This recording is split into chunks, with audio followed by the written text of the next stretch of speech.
Park in Houston, Texas, as the Champ Car World Series returns to the Lone Star State for the first time since 2001. Hi, I'm Jeremy Shaw, and welcome to what promises to be a great evening of motor racing.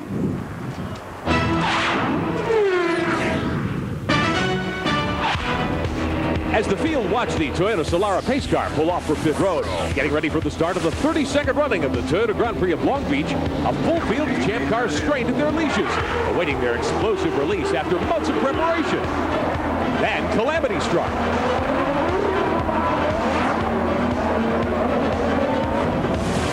In the blink of an eye, four top competitors on the racetrack were tossed aside. Tracy, Allmendinger, Junqueira, and Serbia. For them, their Long Beach experience had proven to be a bitter pill indeed.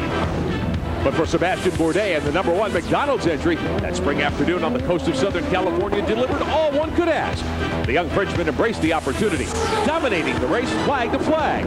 Yet surely he must know that those four men from that first lap, first turn debacle now have more to prove than ever before. That even grander heroics will be needed to fend off their charge.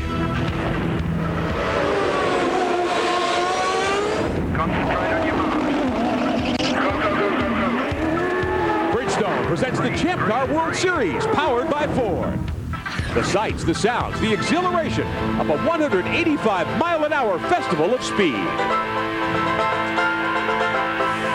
It was a dramatic start to the 2006 season. Sebastian Bourdais was a big winner, not so fortunate, with the four front runners who were eliminated at the first corner.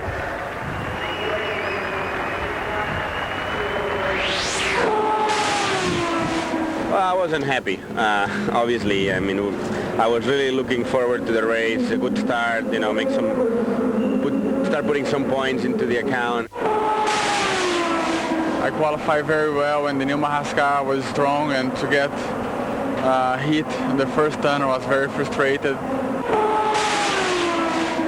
I don't blame Mario for it. It was a mistake that he made, but you know, I've made plenty of mistakes, and the day that I'm perfect, then I'll start blaming everybody else for accidents. But the way I looked at it was I didn't need to say anything to Mario because he took out the worst possible guy, and that was his teammate, Paul Tracy. For me, it's been a long time since I've been out on the first corner. You know, Mario just came in and, you know, just really ran into the back of me, and we talked about it at the Portland test, and he just basically said he was sorry about it, and it's just one of those things that happens. So there are the point standings coming out of Long Beach, and going into this race weekend, Sebastian Bourdais, a clean sweep, 35 points in California. Justin Wilson in second place, Tagliani in third. Mario Dominguez holds down fourth place, added another point to his tally by taking the pole position. A great job he did in qualifying. So happy, really excited for the whole Forsythe Racing team. I think we all deserve it. We worked very hard over this weekend and in the winter, and it just shows that now that we're together, we've gelled, and Michael Cannon, my old engineer, is back. We're going to do a good job this year. I'm joined today by James Hinchcliffe, the Toyota Atlantic Championship driver. You also drive for Forsythe Racing. What a big boost for Mario Dominguez. Yeah, it's great for Mario to get his first pole here, and I know he's working well with his new engineer, and he just really wants to take it flag to flag today. It's a very difficult challenge, a really challenging, bumpy racetrack here in Houston. It's going to be a challenge at night, but the biggest thing is how bumpy it is. We're getting beaten around a lot.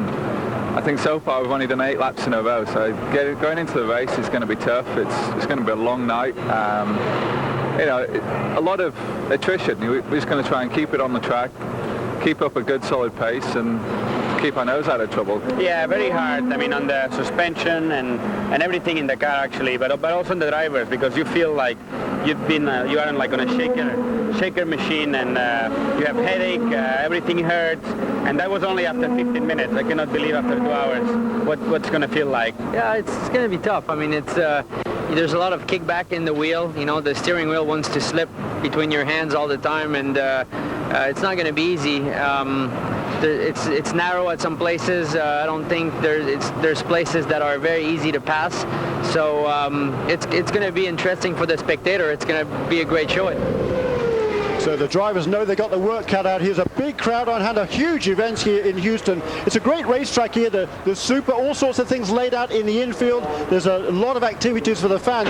A very exciting racetrack laid out around the Houston Astrodome. And there's a very quick turn 1 corner there. And before turn 2, there's a new section of track which has been added there. A chicane, a hard left turn, then to the right. Turn 2 is now a much quicker corner, but much slower than it would have been without that new chicane. Turn 3 a hairpin, accelerated to 175 miles an hour before turn 5. And Justin Wilson took us around this racetrack. James Hinchcliffe, take it from a driver's perspective. Well, there you go. I mean, we got, like you said, Justin going on around a lap here.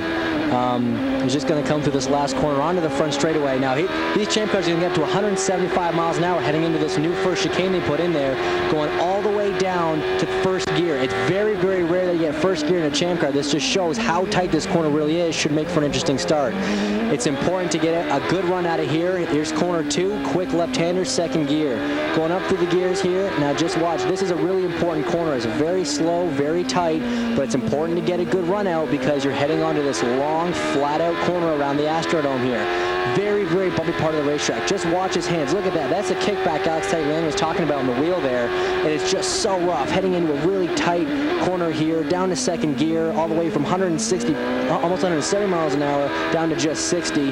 Got to get a good run out of here. Coming down into a little bit of an off-camera brake zone, so it's tough to keep the back end in line. Just get back to power. That's the most important thing on these street courses. Really bumpy braking zone here, and it's really, really important to get a good run out of this corner because as you can see, you're going to head on to corner 9 here, heading onto the front straight. It's a very quick corner, just a slight lift in these champ cars, all the way back to the start-finish line, and that's a lap with Justin. And it's a tremendously exciting circuit. The drivers say, you know, it's very hard on us physically, but it's a very challenging racetrack. There's a great look at the Houston Astrodome, built in the 1950s, and a new Reliant Arena next to it. It's home to the Houston Texans national NFL team, and just a lot of sporting history here in Houston, and this Champ Car Grand Prix of Houston just adds to that legacy. It's a great layout. It's really going to be an exciting race, but it's going to be hard on the cars and the drivers, James. Yeah, absolutely. I mean, we did the Atlantic race today, and ours is only a 40-lap race compared to the 100-lap race that these Champ Car guys have to do. That's even been shortened. It was originally scheduled for 115 laps, and they've cut it back for the sake of time and for the sake of these drivers. Now, I know it's really bumpy, and as Justin was saying, I mean, he said he's only done 8 laps in a row so far, so he's going to be put in there for quite a while as we look at him right now, and it's going to be interesting to see how much attrition is due to driver fatigue. 2 hours around here, that's going to be a real workout for these guys. Your race was interrupted by quite a few caution periods. I know the drivers here in the Champ Car World Series are really keen to get through that first corner cleanly, particularly after that mess in Long Beach, and have a good, long, clean, safe race for everybody. Absolutely. I mean, you say they didn't quite have the best start in Long Beach. We kind of put them to shame in the Atlantic race. We got 29 cars through, no problem. I don't think we were as lucky today in Houston. And that's, I mean, every driver I've talked to so far on the Champ Car grid, every single one of them has the same concern. It's just get through corner 1. Now, your race was in the evening time. Now they're racing at night, but this Musco lighting system really is fantastic. Yeah, I mean, it's one of the important things with the better, they got a better time of day to run at. The track's a bit cooler. It should help the cars get a little bit more grip. Our track was very greasy today, so we'll see. The cars are going to be really fast. It's going to be hard to hold on to them. Like I said, there's 2 parts to this race. There's a first corner, and then there's the rest of it. So the drivers are firing up their engines. We're ready to go. They're going to be rolling off here in just a moment or two. And I think we're in for a heck of an evening. So there's Sebastian Bourdais. He was the man at Long Beach last month. This weekend he started off in great form as well. He was quickest in the first session, quickest on the first session of qualifying on Thursday night.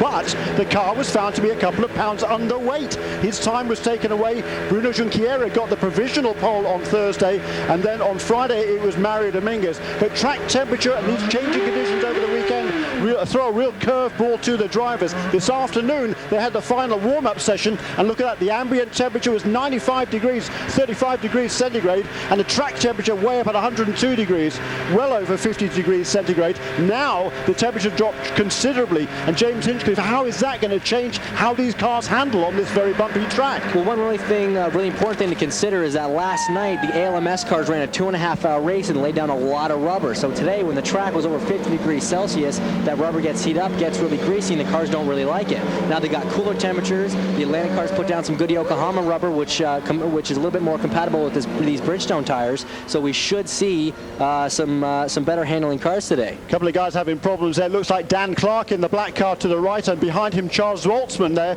He also has had difficulties on the starting line, leaving the grid, and they were on board there with the car of Charles Waltzman, last year's Atlantic champion, I believe that is, and he has done a very good job this weekend. He's got a wrist injury. He badly injured his left wrist in the pre-season test at Fontana a week or two before Long Beach, and at Long Beach he was really struggling. He told me every time he went over a bump at Long Beach, he was almost having to shout in his helmet. He was having such intense pain. He said he's worked hard with his physiotherapist over the last 4 or 5 weeks, but the guy really told him to take 6 weeks off. He said, I can't do that. Let's have a look at the starting lineup. Mario Dominguez will start from the pole for the first time. His 66th Champ Car start. Junqueira alongside him. There on row 2, the rivals, Paul Tracy and AJ Allmendinger. Neither of them got through the first corner in the first race. Sebastian Bourdais will start on row 3, and he dominated Long Beach alongside Alex Tagliani. Another great run for Team Australia.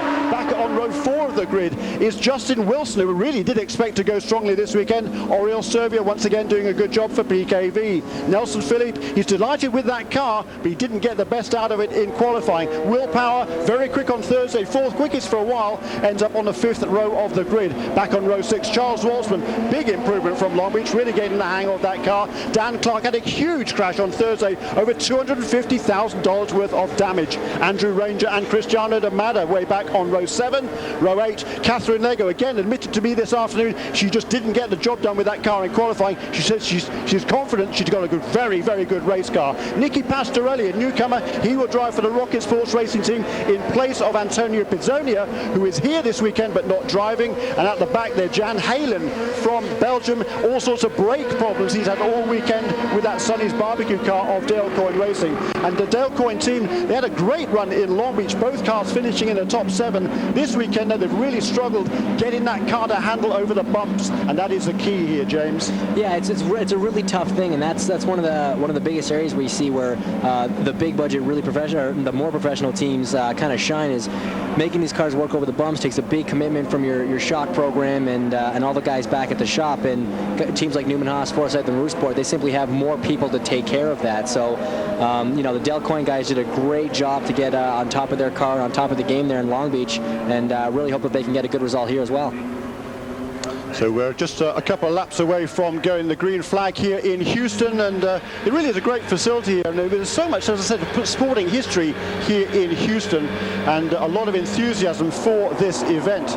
And we're looking forward to getting started underway. There is the car of Dan Clark, the Englishman. As I said, $250,000 worth of damage in that one accident. Completely destroyed the gearbox. The engine mounts were all gone. The back end of the car was torn away. Dan Clark, can you imagine what he was going through, that amount of damage? That's more than my entire race car cost, but we got a cool onboard there with Paul Trace. We also have another one from his in-car. I hope we get to see a lot of that so you can really appreciate how shaken around these drivers are getting. Just going back to your story about Charles Wolfsman with his accident there, hopefully it was a testing accident. He didn't do it playing tennis or anything.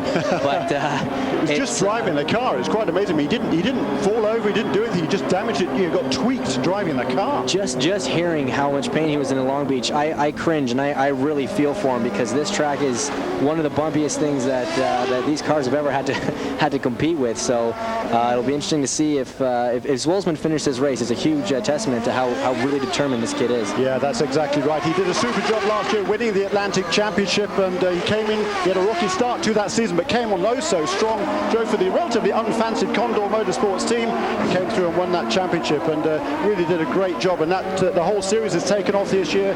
29 cars there were this weekend. The Atlantic race was run a little bit earlier by James's teammate Andreas Wirth, his second win in as many races, and James finished in 4th place. And how was the track this afternoon, James? It was greasy. I mean, we ran about 5:15, and the ambient and track temperatures were both still pretty hot. My car in particular just took more laps than we really wanted it to come up to speed. We were quick once we got there.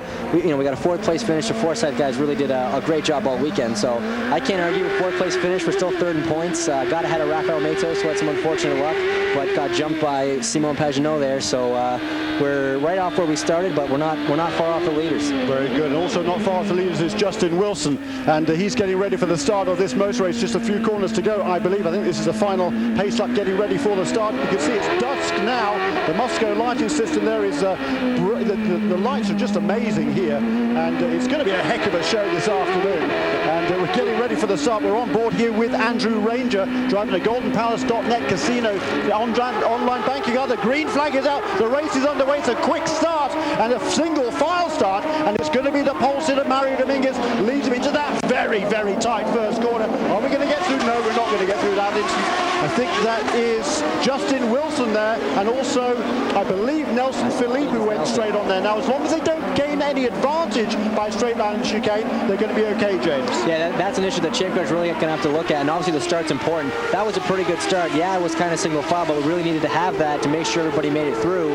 And as you can see, a little bit of a wing there. I guess there was it wasn't completely clean, but no cars were off or in the wall, so we'll try and find out who that was. A good clean start there by Mario Dominguez. I think that was a smart move to get a single file start, because it's awfully tight down at that first corner. We're joined also by Darren Manning, who drove in this championship a couple of years ago. Darren, great to have you with us, and a good clean fast start. Yeah, it wasn't picture perfect. Perhaps we'd like to see it go 2 by 2, but pretty smart, I'd say. Yeah, good to be here, Jim. Good to see you. And yeah, it was a bit of a single file start there, as you say, but definitely safety first on a new street course like this here at Houston, and especially with that tight chicane there at the first corner that they're just going through now. It was definitely discretion better part of Valor, but we don't know really who lost that front wing, but nobody seems to be losing any spots here. I believe it was Oriol Servia who lost that wing at the first corner, and Oriol Servia has been happy with that PKB car all weekend. There you go, he didn't qualify. Yeah, there he is. He didn't qualify very well. You can see the right front. There's Justin Wilson in the pits already. What a disaster for Justin. Had a great second place finish a couple of weeks ago, just checking the right front suspension there as well. Just took some paper off the front wishbone there. I don't see any really problems there that he had on suspension or crashing or anything, but might have been some contact there in corner one, which made him go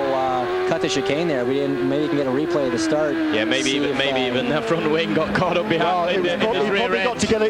He started just ahead of Oriol Servia, so I would say the chances are that those two got together. Maybe Justin was worried about the rear end of his car. Probably got hit by the front wing of Oriol Servia. But there is Paul Tracy in third place. His teammate Mario Dominguez out in front. His 66th champ car start for Mario, just doing a fabulous job. He's been quick here all weekend. Generally speaking, Mario Dominguez likes a slightly softer setup car than Paul Tracy, and I think on this sort of racetrack, that's probably going to suit him because it's so bumpy here, Darren. Oh, you see, especially with the corners they're going through now. I went out to watch in the grandstands where this camera is stood right now, and that bump right there where Bruno's just going over, just absolutely unbelievable. Star Mazdas were just taking off, so goodness knows what it's like to drive a champ car through there. The guys were saying it was pretty much undrivable, but you know, they've got to put on a show, and you know, they're professionals.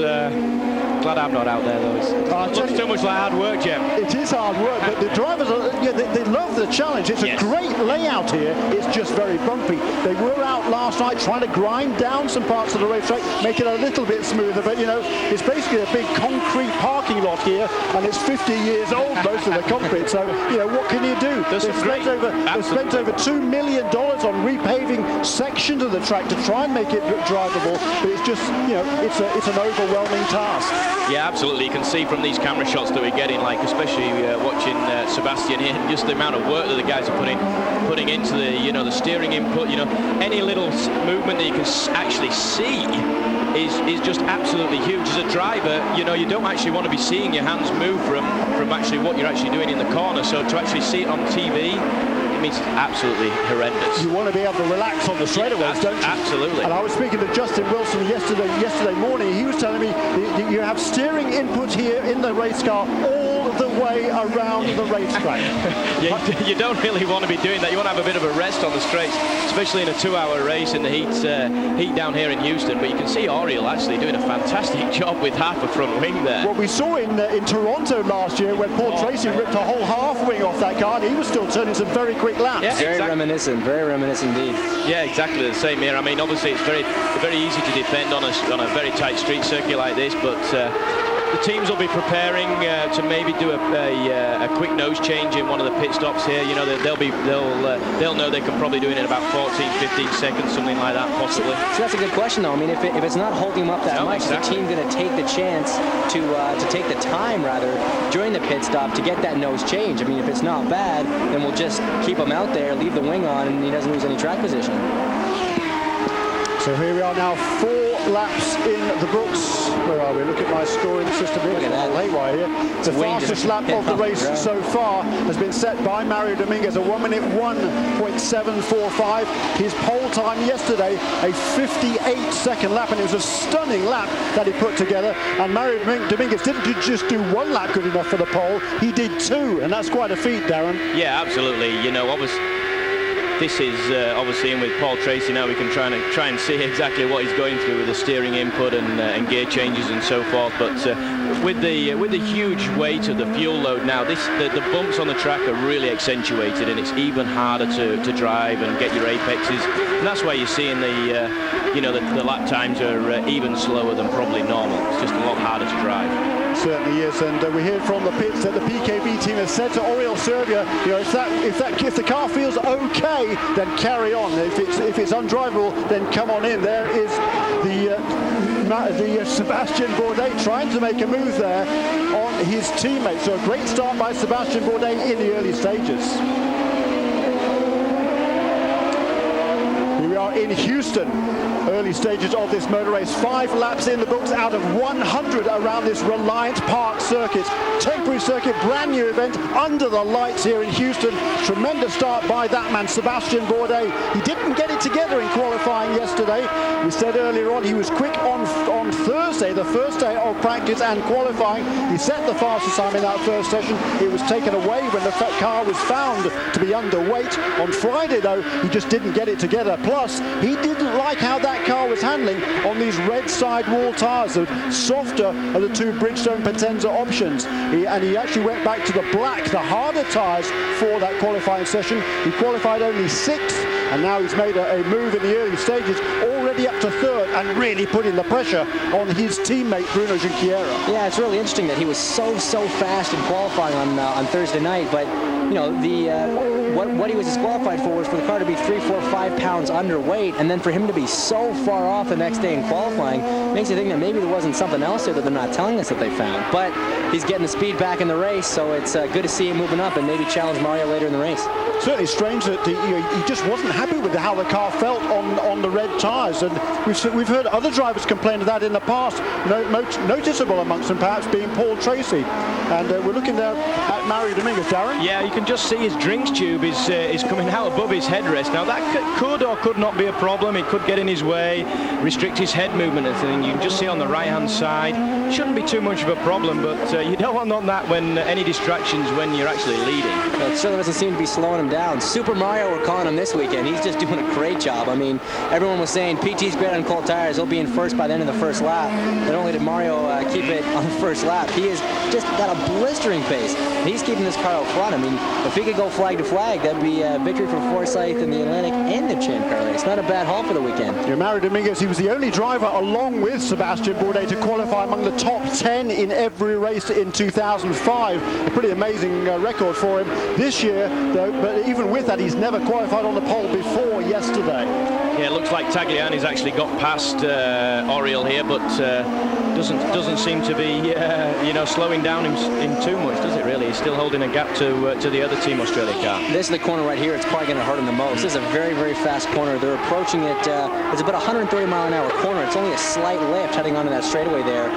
Aero's a really big part of the handling of the car in that corner. So that's probably one place where he's hurting a little bit, carrying the corner speed through there. And of course, that translates to speed all the way down the front straight. That's right. That's one of the quickest corners on the track, as you say, James. And there's certainly got to be a handful through there. And as if this track isn't a handful enough already. But Oriol Serbia doing a great job with that Gulfstream car of the PKB Racing team. And he's driving with a lot of confidence right now, is Oriol. There's been some changes on that team over the last few weeks. Steve Krizeloff was the team manager, along with general manager Jim McGee. Those two have been together for many years.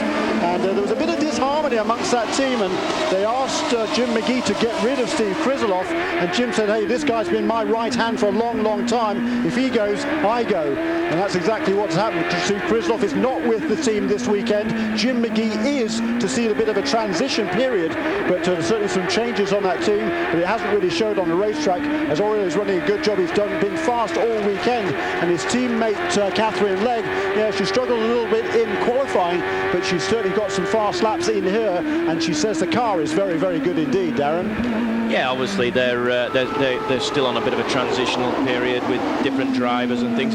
He's down the inside. Look, Sebastian Bourdais down to the inside of Bruno Junqueira in turn 5. Perfect pass. Good move. Yeah, absolutely. Sebastian's been looking down into that corner quite a few times. We've seen him, haven't we? And actually, look at his car skating around. Yeah, under the bumps, under the brakes. That's not really what you want to be doing as a driver, but you need a lot of confidence. Obviously, Sebastian's got a bit more confidence in those red wall tyres now from qualifying. Obviously, they are the faster compound tyres, and he's moving his way up into second place. Let's see if he can do anything with Dominguez. And Sebastian Bourdais has already used 30 seconds of the 60 seconds worth of Cosworth's power to pass. And interestingly, this weekend, a slight change to that Cosworth's power to pass system, as we're watching Sebastian Bourdais up now into second place.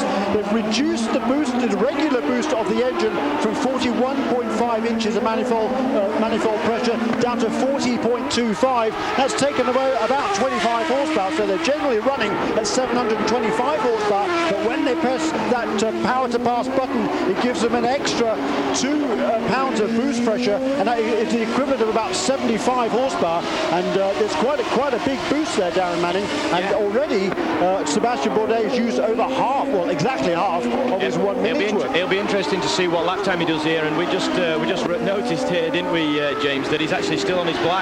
He's going really quick on his black tyres. Absolutely, his harder compound tyres, so he's definitely happier on those than he is on his reds. But see what his lap time here. Yeah, he's a tenth faster than Mario on a 1 minute 1.4 seconds, and Mario's on a 1.5. So took only a tenth out of him, but you'd like to think when he gets on his his softer compound tyres that he is going to go a little bit faster. So let's see what he does here now that he's got a bit of clear track. The fastest lap of the race so far has been set by Justin Wilson. He's the back of the pack. Here's a pass there for, that is, was that Paul Tracy getting past Bruno Junqueira for third place.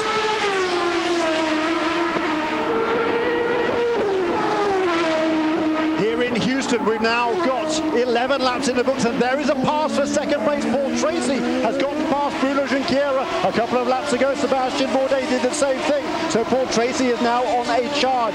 Both of these two, of course, didn't finish even the first lap in the first round of the series at Long Beach, and now there they are. We've got Tracy in third place now, Junqueira in fourth. You just got a glimpse of the Eurosport car of AJ Allmendinger in fifth place. None of those three got through the first corner, and now they're in the top 5, and that's exactly what they want for this weekend. Just watch Paul's hands down this front straight. I mean, this is a straightaway. This should be a time you're supposed to relax, but the bumps on this track means that you have got to have the death grip on this wheel down the whole front straightaway. And the other straightaway is pretty much a huge corner 4 around the stadium there, so there really is no time to let go and relax. You are gripping that wheel this whole time, or you're going to see some swollen, sore forearms by the end of a 2-hour race. And you do get, I mean, these cars are very physical to drive, Darren. Oh yeah, absolutely. The weight of the steering wheel is just, unbelievable. A lot of the guys actually have molded grips on the steering wheel with a kind of silicone, a hard silicone that's actually molded to the grip of how they actually hold on to the steering wheel to give them that little bit of extra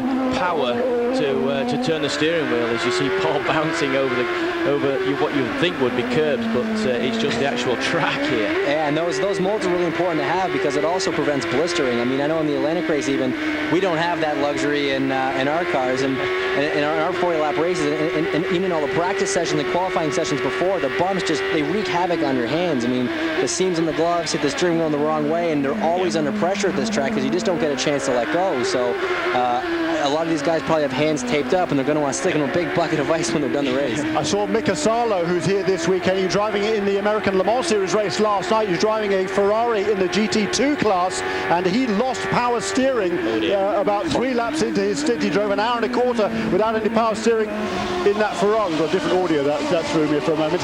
But Mika, he showed me the blisters on his hand, huge blisters on his hand. That was a real workout for him. And you know, that was only an hour and a bit driving. These guys are going to do 2 hours. Yeah, I shook hands with Justin on the grid there before he got in, and he had a load of tape on his hands, and he works out a lot, and he's driven these cars for the past few years. So if anybody's going to be prepared for this race, it's going to be him, and he was ready preparing for a tough night of steering and gear change action. So here is Mario Dominguez coming down into that turn 1 chicane through turn 2. Now 14 laps in the books. You just got a glimpse of a car ahead of him. There is a car ahead of him just going into turn 3. That is Justin Wilson. So Justin is at the tail end of the lead lap. He is still on the lead lap, and he is turning a series of very, very quick laps. He set the fastest lap of the race so far, a 61.003. Second fastest lap of the race so far, Sebastian Bourdais, 61.083. But the last time around, Justin was only doing 63.6 as against the leaders, 61.2s and 3s. So not sure what's going on there. Yeah, the first two are pumping out some absolute phenomenal times. You know, they're over a second quicker than the guys behind them. You know, and even the likes of Tracy and Junqueira. So Dominguez is doing an absolute fantastic job. Junqueira seems to be struggling. His last lap around was a 65.1. Just watch this camera here. We're inside Paul Tracy's helmet, and I don't know. I cannot focus on what he is looking at. And I've been around this track. It is just so bumpy. Your head's getting rattled, your vision gets blurred, and it's very tough to keep focusing. But also, James, look at all the data that he's got on the steering wheel that he's got to focus on as well. The gear changes, the amount of steering lock, the corners, the curves, the cones, the wall. You don't want to be touching that as well. So he's trying to take in all this information as we see. I think that's Jan Halen. That's Jan Halen who's spun off there, and that's a shame for that car. That car, it's an 01 Lola chassis number 22, and that particular chassis is celebrating its 50th race start this evening. He's still going, so that's a good birthday present for him that he didn't stall it. So he had a great run in Long Beach in the first round of the championship. His champ car debut, finished in 7th place, the top finishing rookie. You can see there is India Skate Road. It was a bit dodgy down there, but he managed to get out of it. That was good. And here is the first pit stop of the day. It's Dan Clark. It's way early. He had, as he said, he had that huge. It looks like got a problem with his left front suspension there. Looks like he's maybe bent a push rod or something. The mechanics they probably don't want to heave on that too much and send him back out. No, because he's had a couple of big wrecks already this season. He crashed in Long Beach a couple of times. Didn't do a lot of damage there, but he was very quick there during that race as well. But he did have an incident that cost him a lot of time. This weekend, he's driving with a lot of confidence and perhaps a little bit of overconfidence, Darren. Yeah, I think he's had 1 or 2 incidents all weekend. I think getting involved with other drivers. I think he is a very quick driver. He's very talented. He's won in the British Formula 3 Championship, which is very competitive. But obviously, just a little bit of experience trying to on these street circuits, just trying to keep the car through to the finish when you're mid-pack. Another rookie who's doing a great job here is Will Power. Like you said, we had a really good run going in the Thursday qualifying before he caused that red flag, got his fast lap taken away. He's running 8th right now, but he's running lap times quicker than the 4 guys in front of him, comparable to Paul Tracy up there in 3rd. So got a great pace. He's going a little bit quicker than teammate Alex Tagliani right now, so maybe he'll move up later in the race. On board here with Andrew Ranger, had a good solid run at Long Beach, went from 16th in qualifying to 6th at the finish of the race. He really struggled here on Thursday, was slowest of all. Yesterday they did a good job. There is Jan Halen in the pits now, so clearly some problems there for the Belgian. Shame, he's done a good job. Yeah, this track is going to be very, very hard on the cars. The gearbox, the transmissions, the engine, the underfloor, the uprights, absolutely everything, the push rod. So this might not be any mistake on Jan's part. It might just be brakes. I know there's been some sort of problem. A few gearbox issues have crept up with these cars. I was talking to Nelson Philippe in first practice. He had his car stuck in 5th gear, and that was his session. So that could have actually been part of what contributed to Jan going off there, was the gears not going down. And there is Mario Dominguez. We're watching him now on lap 18, and I don't know whether you got a glimpse of that. As he came out of that first chicane, we saw behind him was a CDW car of Justin Wilson. So Justin, he was turning some very quick laps, but clearly all is now as good as it was a little while ago. Justin has gone one lap down, so big disaster for him. Yeah, it looks like something might have actually broken on Justin's car or bent, but not looking so good.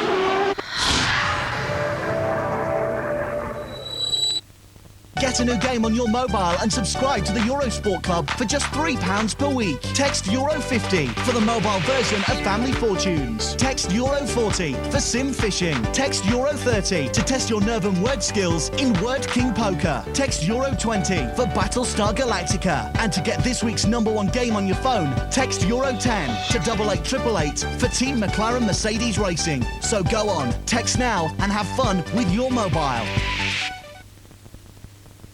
Eurosport.co.uk. The live score zone, your one-stop shop for up-to-the-minute scores and live comments. If it's live, it's on Eurosport.co.uk.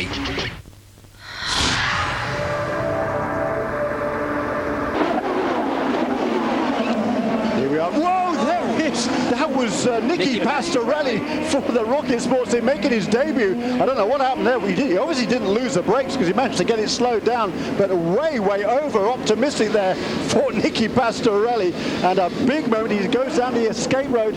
Not even sure where that was. I think it was turn 7, but look at down the inside here. He looks to the inside of Cristiano D'Amata, leaves his braking way too late. Ranger got lucky there. Ranger did get very lucky indeed. He just missed the both of them, sideswiped them both, and I don't He's think kept it running. I mean, that's important. You can get back in this race. He needs to pump the gas a little bit to get some of that fuel and those flames out before he goes too much further. He doesn't want to leave it on tick over too much longer. Nice little battle here with the CTE car and the MyJack car. And there we go. Is that overtaking? Halen going through maybe. Rangers right in there. This is the battle we were just watching when Pastorelli went straight through. Yeah, I think that was the battle for 10th place. Ranger D'Amata. Yeah, Nelson Felipe is the first car in that group driving for CTE Racing. The black car there, he goes into our picture. There is Andrew Ranger in the number 27 car, and there at the back end of that group is Cristiano D'Amata. Cristiano had a great run at Long Beach, really very happy with that Delcourt Racing car, the Sonny's barbecue car, but this weekend he's just struggled to get it over the bumps, hasn't got it working well at all, and now he's stuck behind those other cars. It looks like Cristiano is certainly hanging on in there. I'm sure he's got a faster car. It's got to be very frustrating to be held up at the back of that pack.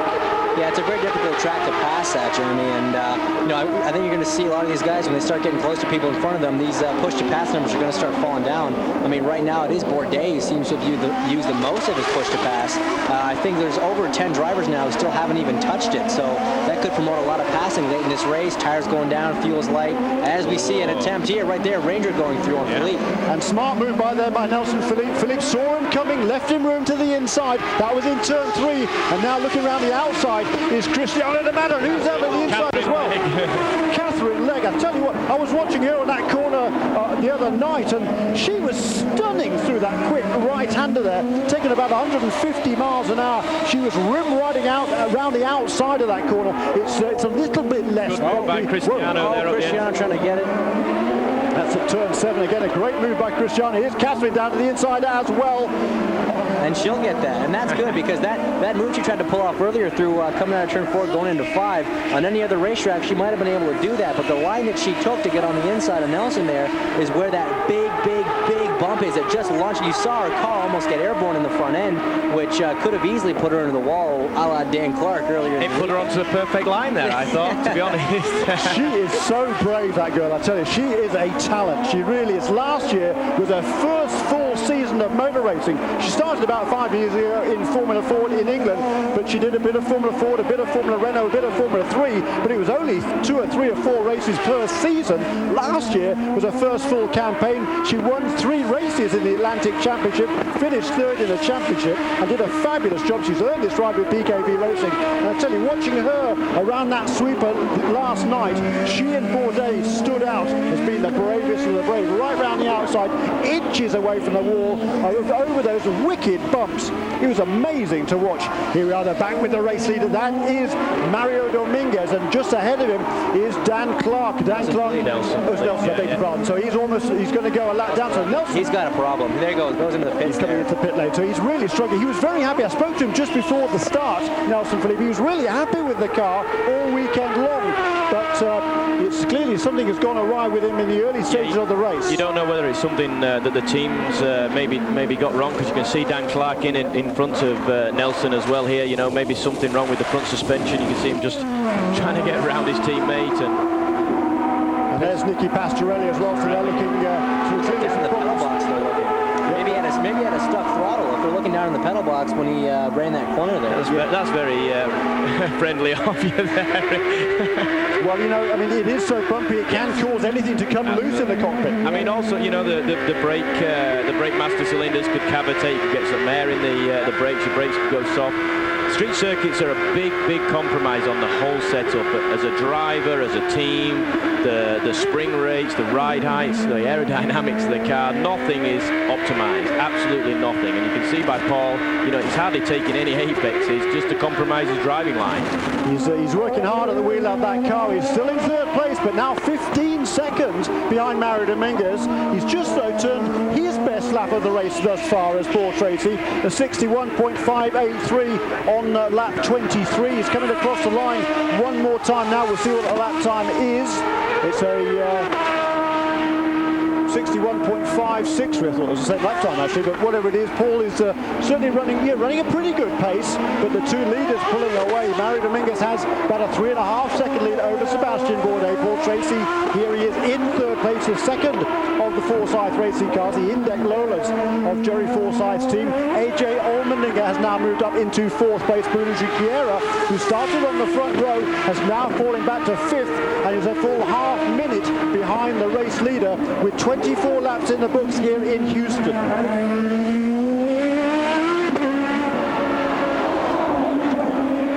So here we are under the lights in Houston, Reliant Park. We're just right next door to the Houston Astrodome. In 1973, it was the battle of the sexes in the Astrodome. Billie Jean King, the women's Wimbledon champion, took on Bobby Riggs, who won the men's championship at Wimbledon in 1939. There were 35,000 people here on board in the Astrodome to watch that, and there's many more people here in Reliant Park this afternoon to watch what is turning out to be a fascinating Champ Car World Series race, round 2 of the 2006 series. And here we are, the battle is beginning to be rejoined here. There is the first two cars, and look at that, Sebastian Bourdais takes yards away from Mario Dominguez under braking there, Darren. Yeah, absolutely. We've seen him over the last couple of laps taking, a few tenths at a time, but absolutely now he's all over the back under braking around the corners. I don't know if Mario's got a bit of a problem here, or whether he's conserving fuel. I don't know, because Paul's been running about half a second to a second slower all the time than these two guys. I don't know whether the strategy from the teams just all of a sudden said he needs to lean his car out and save some fuel so he can make the rest of the race. We hear that Dominguez is complaining the car is beginning to understeer now, and we heard that a couple of laps ago he missed out that chicane there, so he had to make sure he didn't make a time advantage, and that has cost him time. But look now, he's got traffic in the way. We also hear that Catherine Legg might have some sort of an engine issue, electrical problem, we believe, for Catherine. This could be really interesting with the leaders coming up on back markers. As Bourdais in second place, he wants to really capitalise. I think he's on the push to pass as well now. Down to the inside, it's bumpy down the inside. Very good move there by Bourdais. It's textbook. Didn't use actually any push to pass. He's still on 30 seconds. Capitalised on the back markers there, and Dominguez came back at him a little bit there as we're under yellow for some reason. I think there's a car stopped on the circuit somewhere. Might be Catherine Legg. She just went a lap down right before that came out there. The yellow is out. The pits are closed. We're at 26 laps in the books here. It's a 100-lap race. The cars can do about 32, 33 laps before they need fuel. It's very tight. There is Paul Newman. He's watching on with Bernie Haas, Carl Haas' wife, in the Newman Haas pit. He's looking anxiously there to see what is going to happen. You can see there with the yellow there, Dominguez had to repass Sebastian. That was a real shame for Sebastian, because that would have been fantastic for him to be in front going into the pits. Yeah, he got the call from the pits. A little bit of He's not quite sure, is he? I think his team's probably telling him to repass Mario, but I'm sure the Forsyth team. Oh yeah, he's not. Oh, look at that! Mario's not too happy at him trying to get past him. So we're there is on the right there is Craig Hampson, the race engineer. They're very angry. I'd like to hear some of those conversations between them and the officials here at Champ Car. Some colourful language being used, I'm sure. Absolutely, and on the track. Billy Camphausen, the Champ Car official, they're trying to relay the information to that team. They don't want to hear.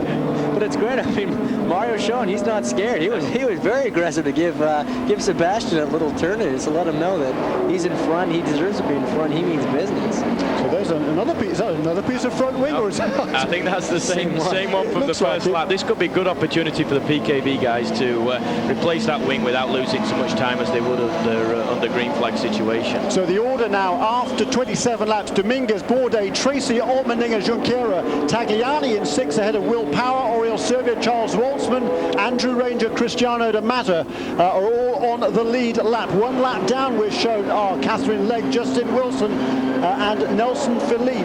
Pastorelli, we believe, is back out on the racetrack, albeit 6 laps down.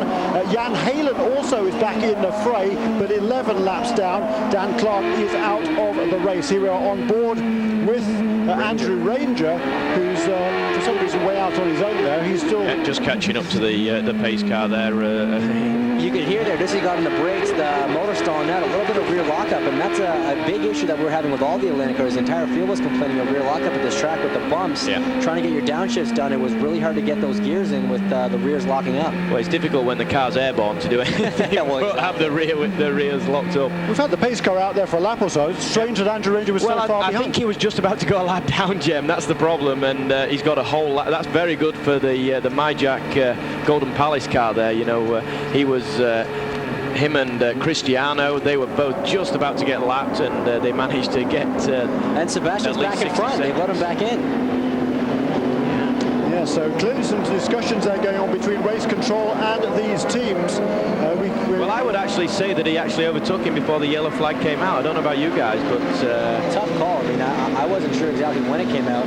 It looks as though that Sebastian might have actually used his push to pass there on. Yes, that's right. Yeah. On that pass for Mario once he came around. I thought I saw his lights flashing. So the lights, race car, we can't actually see the lights on. Oh, there they are, sort of strobe lights there, maybe on that Ford Mustang leading the field around, and it is now Sebastian Bourdais back in front. We hear from the pit lane that Catherine Legg has recycled the ECU on her car, and she has got that engine running back on track. It's interesting to see just over a quarter of the way done the race, and we already have 6 cars that are off the lead lap, and most of them have had mechanical issues. This is not just pure pace. These cars have been having problems, so this track's taking toll on the cars.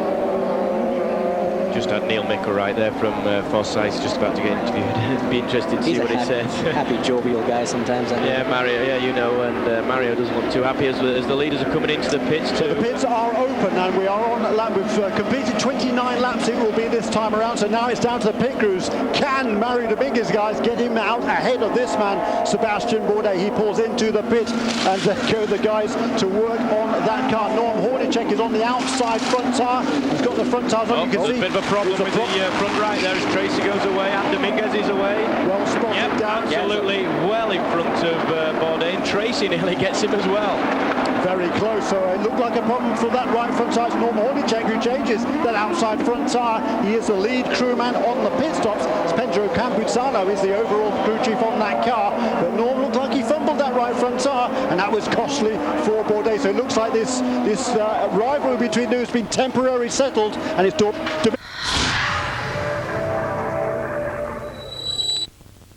Some tournaments are tougher to win.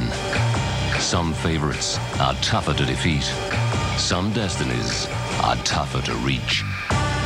Roland Garros, soon on British Eurosport and Eurosport 2. Fancy something a little different? Then have some fun with your phone and these fun sounds. Text Sport 30 for garlic bread. Text Sport 20 for bothered phone, bothered. Text Sport 10 to 88888. Subscribe to Eurosport Club for just £3 per week. Fun sounds are not endorsed by any celebrities.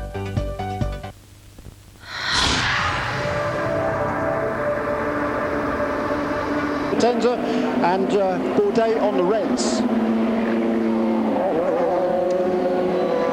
So So a special welcome to viewers joining us on Eurosport, the Fox Sports International Network, Speed Latin America, RDS in Canada, and Network 10 in Australia. Here we are in Houston, Reliant Arena, and this was a battling going on between Mario Dominguez and and Sebastian Bourdais. That was under yellow in actual fact, and that's no intimidation there. You get out of my way, says Mario Dominguez. But eventually the officials said they were arguing on track as to whether or not the pass that Bourdais had made on Dominguez was before or after the full course yellow came out. The officials finally determined that it had been made legitimately before the full course caution, so the officials allowed Bourdais to go back in front of Dominguez. But then we saw the pit stops, and the fumbling of the right front tyre on Bourdais' car was just costly enough to allow Dominguez to regain the lead. So that is the situation we have right now. 30 laps in the books out of 100. Dominguez leads from Bourdais, from Tracy, from Allmendinger, from Tagliani, and Bruno Junqueira.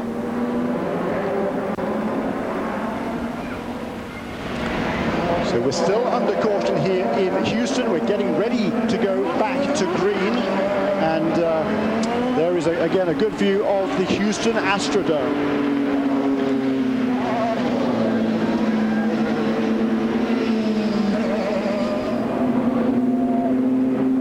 Pace car lights are still on.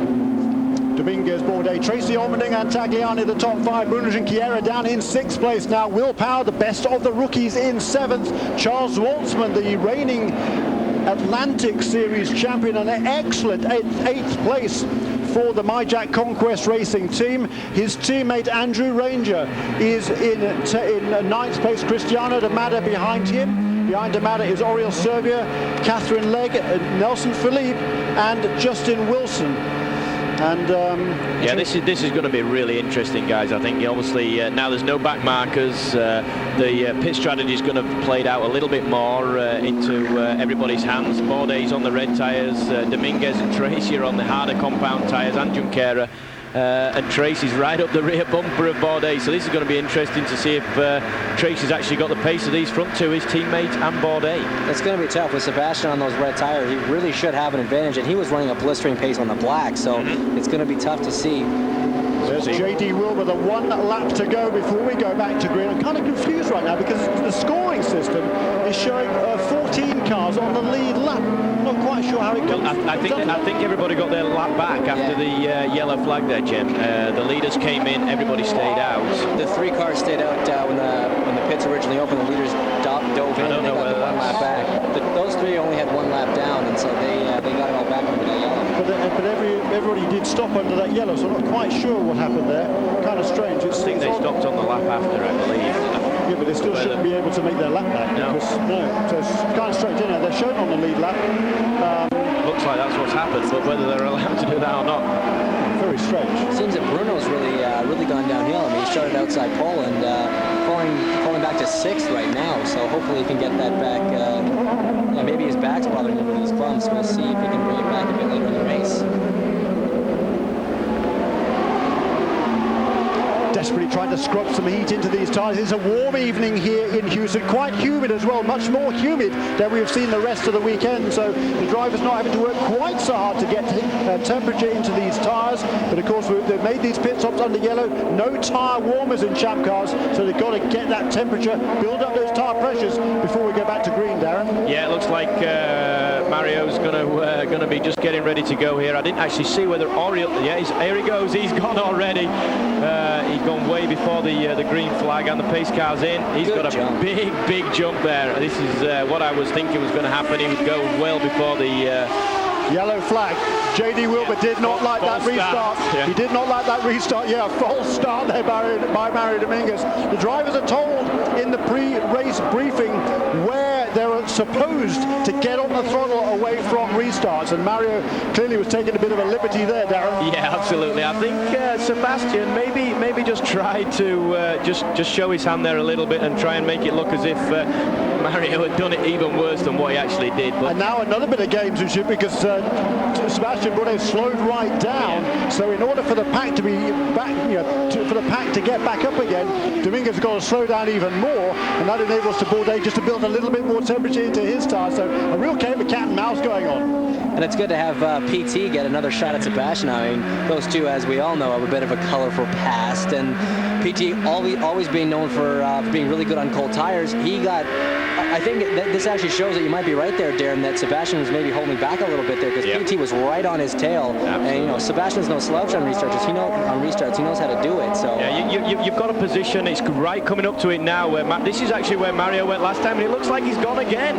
But it looks like Sebastian's gone with him through the last corner. Yeah, he hasn't got as much of a jump on him. Sebastian was not caught as much napping as last time. So the yellows are withdrawn, the green is on. There goes the restart, and a good clean restart by the race leader. So Dominguez leads away from Sebastian Bourdais. Paul Tracy in third place, coming down to this very, very tight chicane. Are they going to get through cleanly?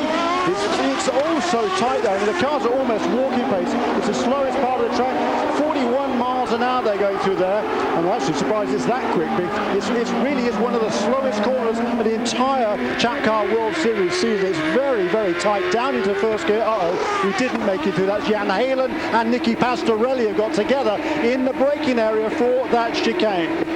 And Halen looks like he's stalled that car, the Rocket Sports car at the top of the picture, and Halen, I believe, also has lost the power in his Cosworth engine. So those two cars appear to be dead in the water. No yellow flag yet. Not just yet. And it probably will come out. There we go. There it goes. Goes yellow. With two cars stopped in the runoff there, you really can't do anything else. Pit's closed right now.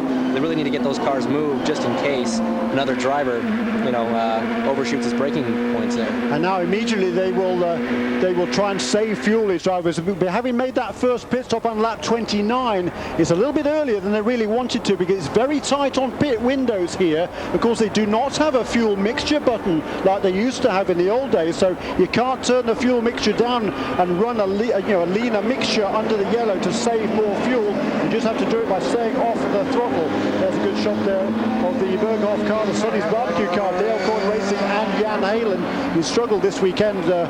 But he was pretty happy with the car yesterday finally. But let's have a look at a replay here as they go down into that very tight chicane. You can see Adrian Allmendinger. Another braking problem there, maybe for Nicky. Yeah, just got into the back there. Really unfortunate for Jan. There's really nothing he could have done there. Just kind of a passenger, a bit of a victim. So that was Catherine who took the shortcut there, and as wise. I think. Did Nelson Philippe as well. Even Dan Clark is back out in the fray. So we do actually have all 17 cars running. That's good news. It might change after this, though. If they can get Nicky going again, maybe.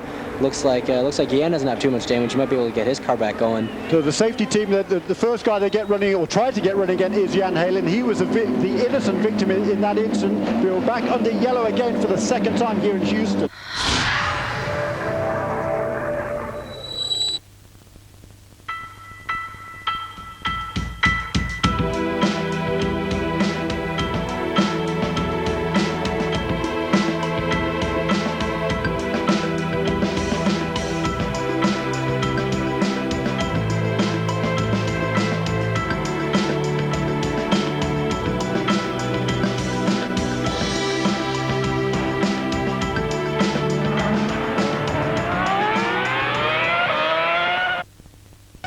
Fancy something a little different? Then have some fun with your phone and these fun sounds. For Text Sport 30. For Garlic bread. Text Sport 20.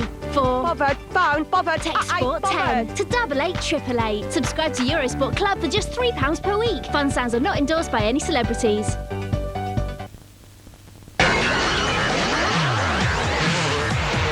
Provides some of the most gripping sporting images you'll ever see. The FIA World Rally Championship, with drivers pushing right to the ragged edge in pursuit of their dream. Drivers like Sebastian Loeb and Marcus Gronholm both know what it feels like to be world champion, and both are keen to feel it again. The Rally of Italy, every night from Thursday on British Eurosport.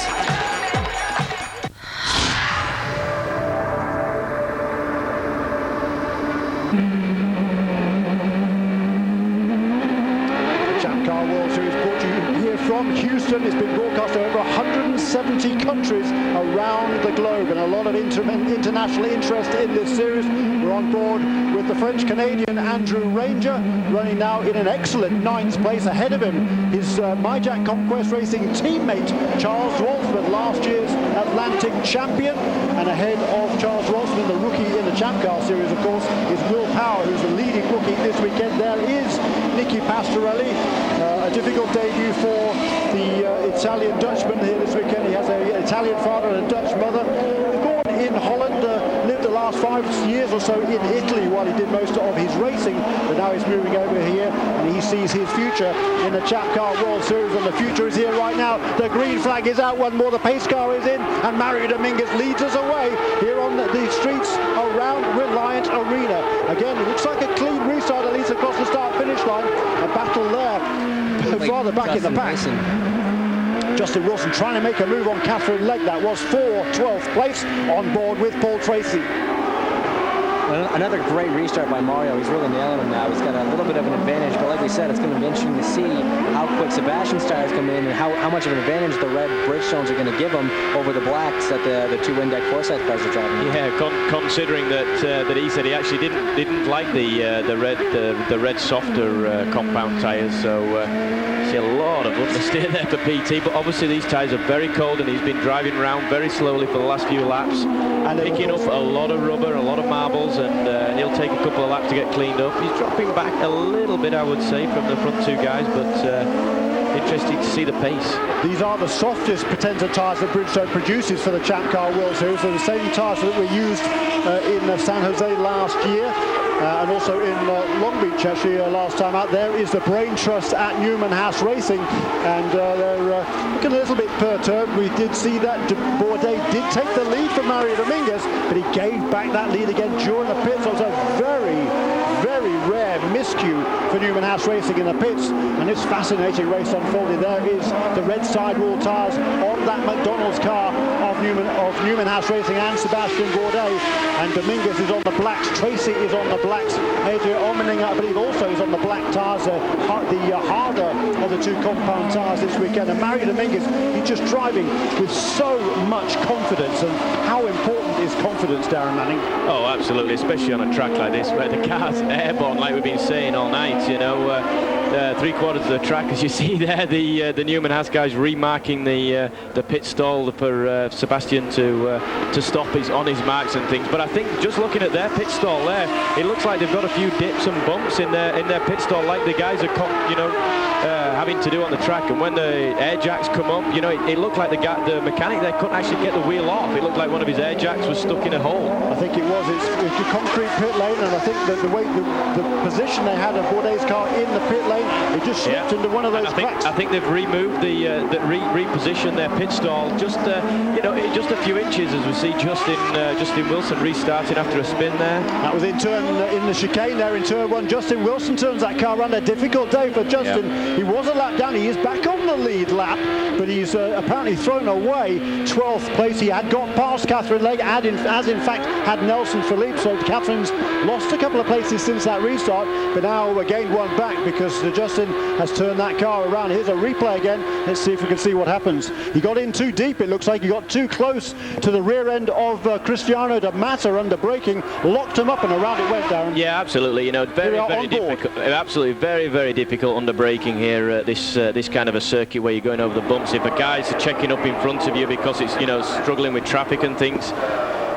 He just got on the brakes a little bit too hard, didn't he? Locked him up. Absolutely. You can lock one wheel, all four wheels, you know, going over these bumps. The whole car's going really, really light. But again, it looked like a little bit of rear lock up there that then caused the frontal lock. So, like I said, it was an issue all day for us, and no different for these Champ cars. The thing is, you know, you're going down from 6th or 7th gear all the way to 1st gear at that corner. You've got a very, very short braking period. These cars have got, even on this kind of track, you've got a huge amount of grip. You wouldn't actually believe how hard you're actually braking with these cars and the grip that they're producing. So to go down 5 or 6 gears within 80 or 90 meters, it's absolutely amazing. And with the rear wheels being in the air most of that time, you've got to be so precise. Yeah, you leave your braking a couple of inches later than usual. Yeah. Or brake, a couple of pounds too heavy or too light, and then you've got to brake a bit harder when you're changing down later on in the braking area. You're going to lock up, and the car's going to get sideways on you and squirrel. It's very easy. And like you said, down from 7th to 1st, 6 gear changes. Now, you know better than I, but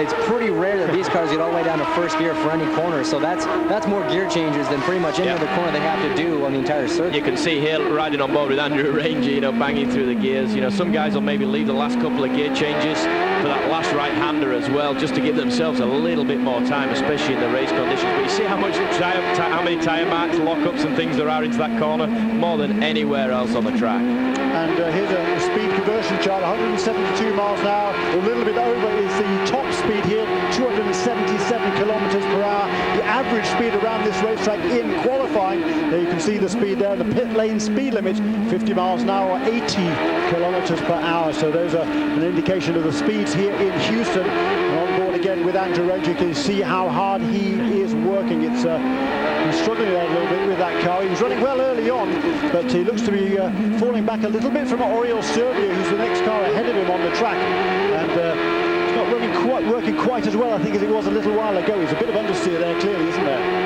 Yeah, obviously a lot of these guys after the pit stop have changed from the softer compounds to the harder compounds as well, so a bit difficult. On board with Andrew Ranger, coming up through the gears one more time. We talked about the gear shifting here. There's a sequential shift on these cars, so you can't miss out gears. You can't go from sort of 6th to 2nd. You have to go all the way down through those gears to get down to 1st gear. And this is the best place on the track to just watch the driver's hands and see the kickback that Alex Tagliani was talking about in the pre-show. It's so fierce, and you really have to hold on as hard as you can. Yeah, look there on Oriol Servia's car. He's got a totally brand new front wing. He's running in ninth place and running not too bad lap times. Nicky Pastorelli is out of the race. The first official retirement for the race. Dan Clark is still running. He's shown behind Nicky Pastorelli at the moment, but Pastorelli is out of his car. We're going to try and have a word with him on pit lane in a moment or two. There is Cristiano D'Amato, who's now moved himself up to 11th place. Now Mario still got the lead here. He's running comparable lap times to Sebastian. You see here he's got a little bit more. Catherine Legg. Car on the wall.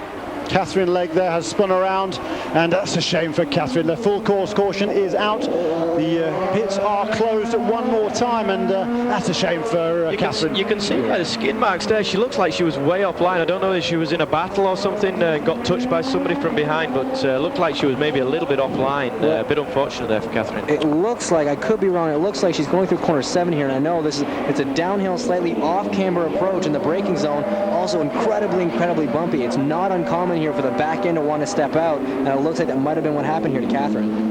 Got a replay here. Here's a replay. You can see the 3 wide there. She turns in, and that was Nelson Philippe, I believe. It's awfully difficult to see the colours on this screen here, but a little bit of contact there. That's all it takes to turn Catherine's car around. Disappointing for her. Yeah, Philippe looked to try and take a little bit of avoiding action there by going up the curb, but they've got drivers around this kind of track at these speeds have got a lot to concentrate on, and looking in your mirrors or a little late lunge dive by somebody like that in a not really an overtaking spot. That's what I was going to say to James Hinchcliffe, because that's a very difficult corner. Turn 7 there is a very difficult corner to make a pass. It's quite wide going into that. It's relatively fast through that corner. Yeah, the corner 6 leading up to it is also a very fast corner. Tough to follow people through, but if you can keep close through 6 as the car darts back to the left-hand side of the track to make 7, it's not uncommon to try and stick your nose in there going into 7. But like I said before, the braking zone there is really rough.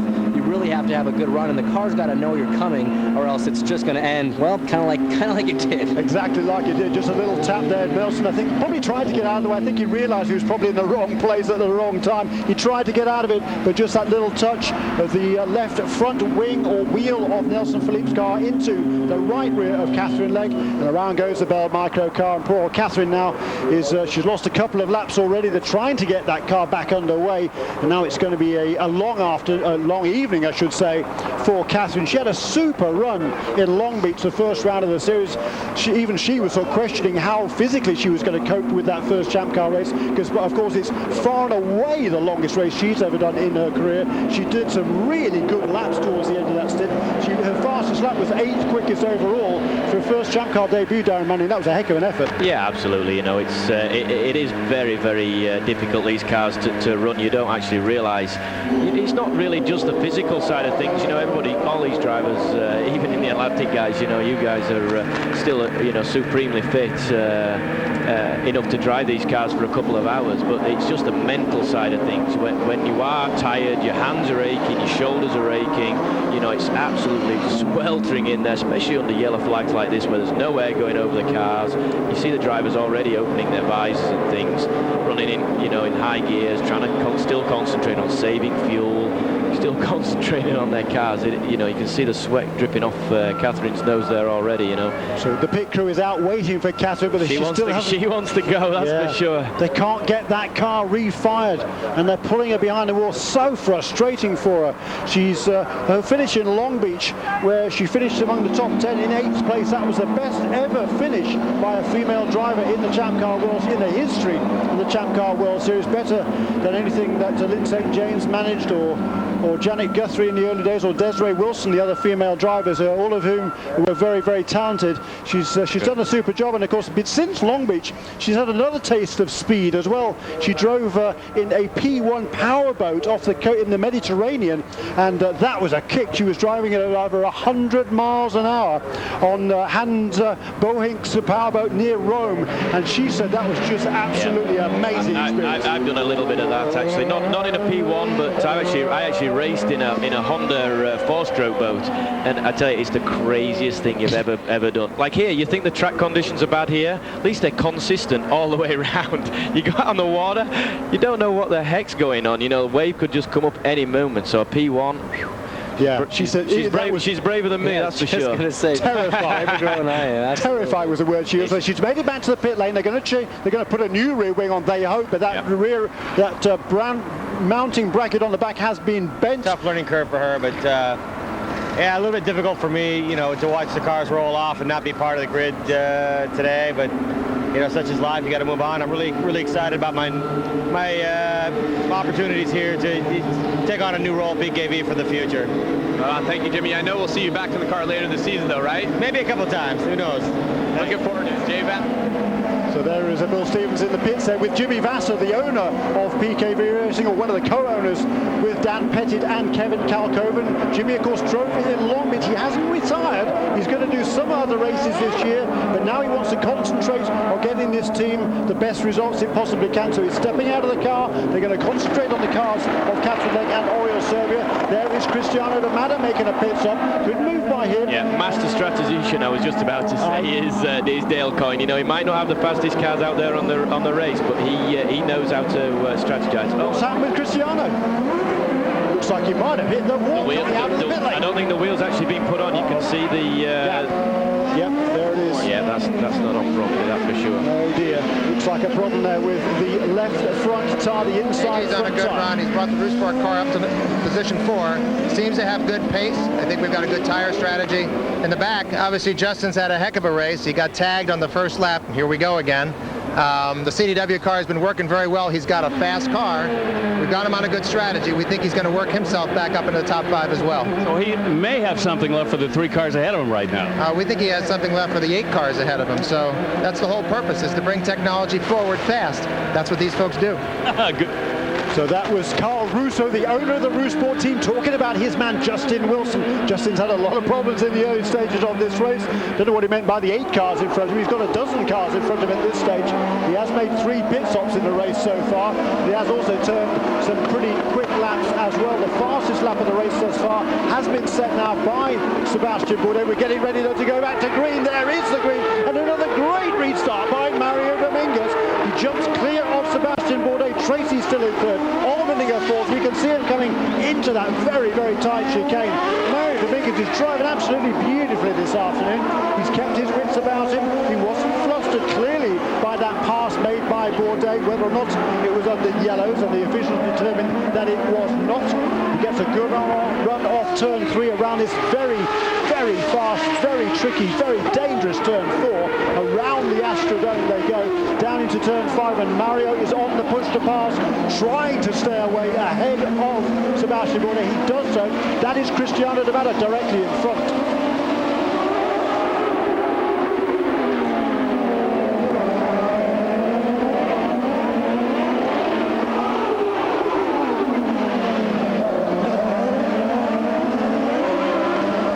What's that? Mario Dominguez getting very sideways there, and Bourdais gets a run on him, but he's not quite able to make the pass. Cristiano de Mata, he got out just in front of the leaders. Now Paul Tracy, they're both on the push to pass. Look at that. I was going to say, if PT's not on the push to pass, he should be. That was great. Mario, I don't know, 2 quarters there on that last lap. He looked like he was a little bit offline, and the way that Champ Car's blocking rules are, there might be an investigation going on there. I guarantee you that Bourdais' crew will be all over that if it's going to be an issue. There's PT now coming out of turn 3 through the long, tiring turn 4. I mean, they're almost coming up. They're coming up on halfway here. I mean, these drivers are no doubt already beat. If their crew chiefs come on the radio and say, "All right, boys, you're halfway there. Just do whatever you did all over again," it's something they're not going to want to hear. No, it's quite nice to have had a couple of yellow flags and pit stops, a good chance to get a bit of a breather, a good drink on their drinks bottle and things like that, and some fresh tyres. They might have been complaining about some handling problems and things like that. It's good. It's always good to get into a pit stop and get a fresh set of tyres that you might have been locking up, you know. There is Neil Mickelwright, the general manager for Forsyth Racing. He's looking on from the pit lane. His man is out in front and also on board here with Paul Tracy in third place. This great battle for the lead. Dominguez out in front. The meat in the McDonald's sandwich is the McDonald's car of Sebastian Bourdais in second place. We're on board with Paul Tracy fighting through turn 2. This short straightaway here, heavy braking for turn 3. A very tight corner, and this leads us on to one of the fastest parts of the course. And watch it on board here. Neil, they're talking about possible blocking going on out there. What is Paul saying in your ear, and what did you see? What I saw on the TV certainly looked like blocking as defined in the rule book, and certainly Paul, from his perspective, felt that he was blocked on several occasions, not just once. Oh, so there you have it. More than one block possibly going on. Paul Tracy not happy about it. That was Neil Mickelwright there, the general manager for the Index Forsyth team, claiming that Sebastian Bourdais blocked Paul Tracy on that previous lap. And as we well know, there is no blocking allowed. You're not allowed to deviate from the racing line in the Champ Car World Series. No defensive moves, no one move, no moves at all. Darren Manning, your perspective on that rule? Well, as a racing driver, you know, on a street course that's as narrow as this, the racing line's pretty wide. You know, as a guy in the lead or defending the line, you could say you're maybe, you know, thinking about an overtaking move or something like that. There's a big book for this rule, that's for sure. Race director is keeping an eye on these front 3, and we hear that Craig Hampson, the race engineer for Sebastian Bourdais, has been informed by the stewards, hey, make sure your guy doesn't do any more defensive moves. That's the one warning he's going to get. After that, he's going to get a penalty. You know, I was very skeptical about this rule initially. I mean, I was brought up with like you, a British Formula Ford, which is all cut and thrust and no holds barred. But I'll tell you what, I think it's a great rule. Absolutely. I mean, if you make a pass, clean, you know, if you're better than somebody, you can get past them. If you're better than the guy who's just overtaken you, you will pass them back again. Yeah, this rule was brought in when I was doing Champ Car in 03. You know, we were complaining about guys blocking the one move rule. Can you have one move? And that wasn't very clear at all. But racing line is absolutely definitive. You know, you can't, if you do deviate from your racing line, it has to be an overtaking move. It cannot be a defensive move. So Sebastian has to argue that he was trying to overtake Mario, but obviously Neil Mickelwright at the Forsyth guys thought he was defending rather than overtaking. So there's Paul Tracy in third place, battling away. And the big news this weekend, Paul Tracy confirmed he has signed a new 5-year deal with Jerry Forsyth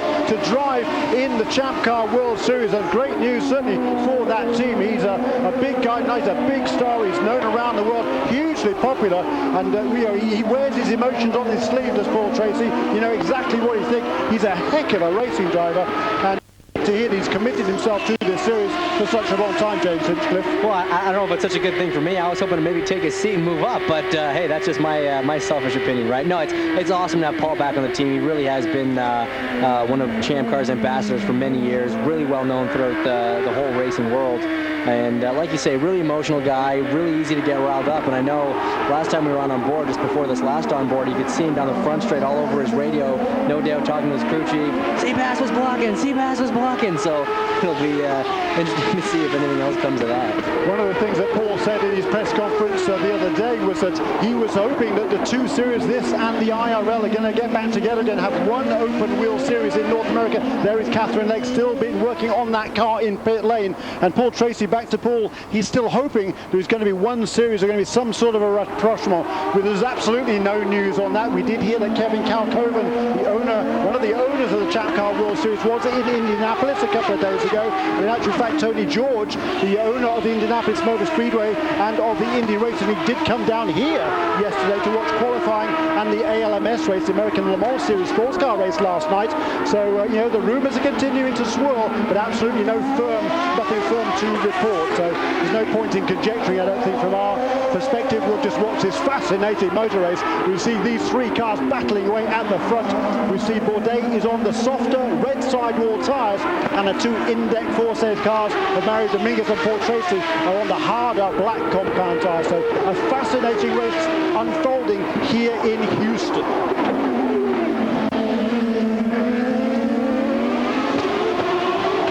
So under the lights we are around the Reliant Arena. It's a 1.7 mile racetrack. It's a 100-lap race. We're over half distance now, 52 laps in the books. And here are the first three. They pulled out a little bit over AJ Allmendinger in fourth. Alex Tagliani doing again a great job for Team Australia in fifth place. Bruno Junqueira started on the front row, down to sixth. Will Power is now the leading rookie, still the leading rookie, I should say, in seventh. They have Oriol Servia, then Charles Waltzman, the reigning Atlantic champion, and Nelson Philippe rounding out the top 10. It's interesting. I mean, I think that maybe these guys are having issues on these red compound tires because before, when Paul was on the softer and theoretically faster tire, he really couldn't keep up with the lead pair. Now Sebastian's on the red tires, Paul on the black, and he's keeping up. These three have really pulled away from the rest of the pack. It's good to see Paul's keeping up with them, making it a three-car battle. And stark contrast to Long Beach, where Sebastian just kind of took it from the green flag and ran with it. A couple of notes here from the pits. Mario Dominguez is having a fuel telemetry problem. The information from the car is not being relayed properly back to the pit lane, and the crew is asking Mario to relay the fuel information is shown on his dashboard. So we'll try and keep an eye on that one for you. They're expecting a front wing change for Justin Wilson the next time he comes into the pits. And the Eurosport teammate AJ Allmendinger, he's complaining that his rear tyres are going off. He's losing grip on the rear end of that car, Darren. Yeah, you can see obviously these guys on these tyres now. The track is just gripping up every lap round. You can see the racing line as the PT might have actually got that paper bag caught on in his air intake. Hopefully not for him, and the car's not going to overheat. Yeah, that's awfully tricky. The radiators on these cars are not exactly huge, and it certainly looked like that paper or even plastic bag was sucked into the tunnel. And they usually have shutters on the front of the intakes there to regulate the amount of air going in, but with the heat here in Houston, they're pretty much all the way open, and Paul really cannot afford to have anything get into his intake. They just had a quick close-up there on PT's car. I think it actually came out. The airflow is actually going very much sideways at that point behind the front wheel, so I think it actually blew straight out. Last time around, Paul Tracy turned his best lap of the race thus far, 61.222 for Paul Tracy. This time around, just 1/10 of a second slower. The fastest lap of the race thus far has been set by Sebastian Bourdais, 60.176 seconds. The second fastest lap by Mario Dominguez, almost 3/4 of a second slower. So the best lap by Bourdais, an average speed of 101 miles an hour. Nobody else has broken a 100 mile an hour average on this racetrack. So again, Sebastian Bourdais' car is working really well. Yeah, Yeah, the track is just going to get faster and faster and faster the more rubber that's been laid down. Street circuits never used all year, apart from this one race, especially on the car park like this. The cars are normally stationary, so there's oil laid down, there's dust, absolutely everything. So the racetrack just gets faster and faster and faster with every lap that's put onto it. So even though these guys are on the harder compound tyres, they'll still be able to do very, very quick laps. So, but everybody's going to be on the soft tyres in the last stint. Except for Bourdais, most likely. So that's going to be very, very interesting indeed. And the other course, with more rubber being laid down, that's good news for the pace of the cars. Also, we're running at night time here, so it's getting a little bit cooler. How is that going to help the balance of the cars? Yeah, I mean that's going to be good for horsepower. There's going to be a bit more oxygen in the air. The downforce of the car, the air is going to get a little bit heavier. There's less temperature for the tyres.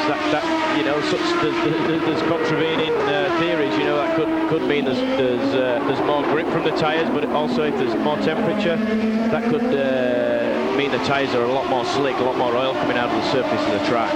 A couple more notes from the pits. They are still changing that rear wing on Catherine Legg's car. They are going to send her out in the hope that maybe some other cars will fall out of competition and they should be able to pick up a few more vital championship points. AJ Allmendinger again still struggling in fourth place.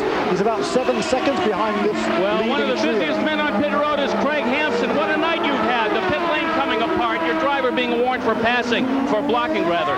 What is your main priority right now? What's the focus, Craig? Well, I think right now we're just holding where we are, hoping we don't have to deal with Tracy behind us, and I think we're just content to run behind Mario. What we're hoping to do is go one lap further than Mario and Paul on fuel. We're working really hard to make good fuel mileage right now. If we go that one lap further, potentially we can pass them. If we have a good pit stop, the pit lane's a bit of a worry. We've moved our marks. We're going to try and stop them in a different spot, and hopefully we have a smooth stop this time. The gears are turning down here. That was Craig Hampson, the race engineer for Sebastian Bourdais. Interesting to hear what he had to say. Yeah, it's pretty interesting to hear him say that they're content to run behind Mario. For some reason, I really just don't believe that. I think, Sebastian's on it, and they're all trying to keep up. And he mentioned that one of the things you're going to try and do is go one lap later than Mario on fuel. That might not be all that far-fetched because Mario having to read his fuel off the dash to the crew with his car to pit telemetry off, that's not an easy thing to do. There's not a whole lot of places on this track where you get the time to scroll through your dashboard and give the number back to the crew. So they might even be playing it on the safe side, maybe pulling Mario in a lap or two early, try and avoid a repeat of Toronto last year. Yeah, the last thing you want to do is that, of course, you're referring there to Paul Tracy. They ran him out of fuel, and that was just a major disaster for that team and for Paul's championship aspirations. And talking of championship aspirations, we're on board here with Paul Tracy, and the race chassis that Mario Dominguez is running is a 2002 chassis number 07. That is a car that this man, Paul Tracy, won 4 races in 2003 on his way to winning the Champ Car World Series title. PT also used that same car to win 2 more races the following year. So 07 is a very, very successful car, and Mario is doing a fabulous job with it this weekend. He really is. I mean, he started from pole. He's been quick all weekend. He hasn't let Sebastian, his speed or his tax, his pass even, get to his head. He's been running great pace, and if he can just keep it up, he's going to maybe have his first flag-to-flag win, which would just be great.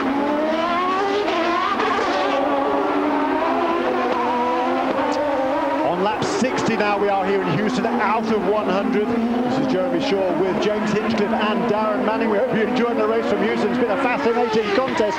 They're running hard at the front of the field last time around, a 61.060. Pretty quick laps, just a couple of tenths away from the fastest that Mario Dominguez has set thus far in this race. You can see some traffic in front of him, and Mario is pushing hard. It's actually Justin Wilson again, and Mario is pushing hard and just trying to extend that advantage over Sebastian Bourdais, and it's around about a second now. It's certainly a little bit more than it has been the last few laps. Mario is just driving beautifully at the front.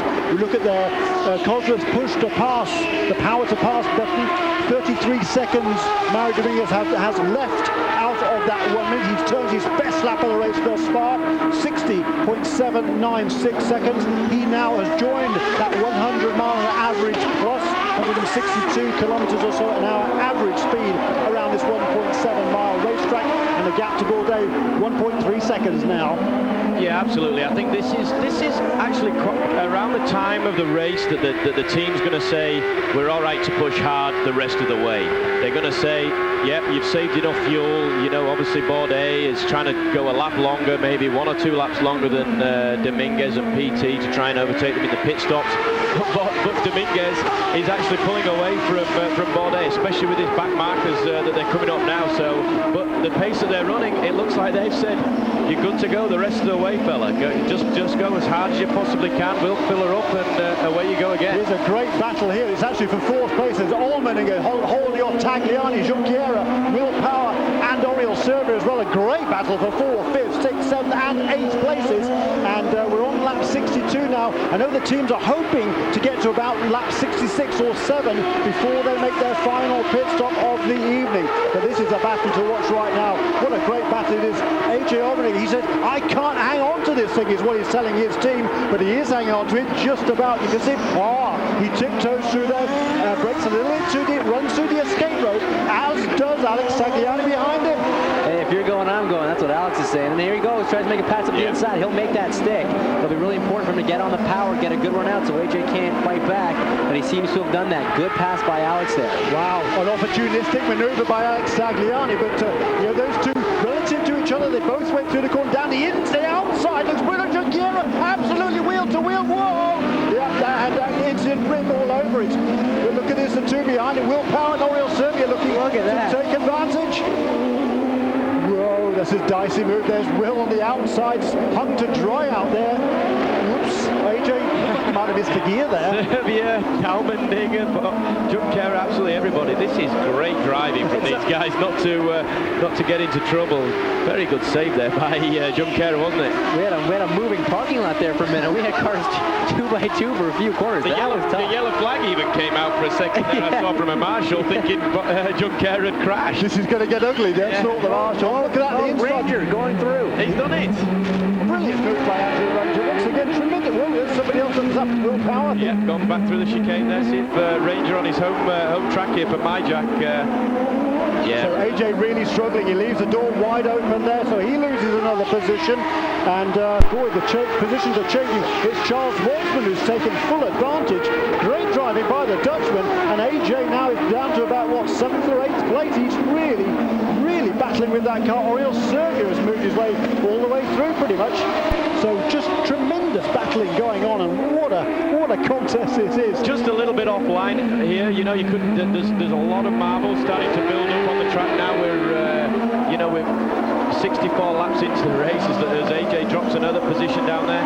If he goes offline just for a little bit as he's running offline, he's going into the pits now. Obviously some sort of problem. It's lap 64. He just cannot hang that car. His tyres are absolutely shot. Here comes AJ. They wanted to keep him out another lap or two in order that he can make the finish without having to make a splash and go before the end of the race. But finally, he gives up the unequal struggle. The last thing he wants to do is put it in the wall. So a change of tyres here. The harder the black sidewall tyres go onto AJ Allmendinger's Eurosport car. Away the service is completed. The tank is full. And away goes AJ. It'd be really important for AJ to stay calm, stay collected. He's lost a few spots, and he's got a tendency to get a little bit emotional and maybe let it affect his driving. So if he can just keep it calm, lay some laps down, catch a lucky break with a yellow flag, he can still be back in this. Oh dear.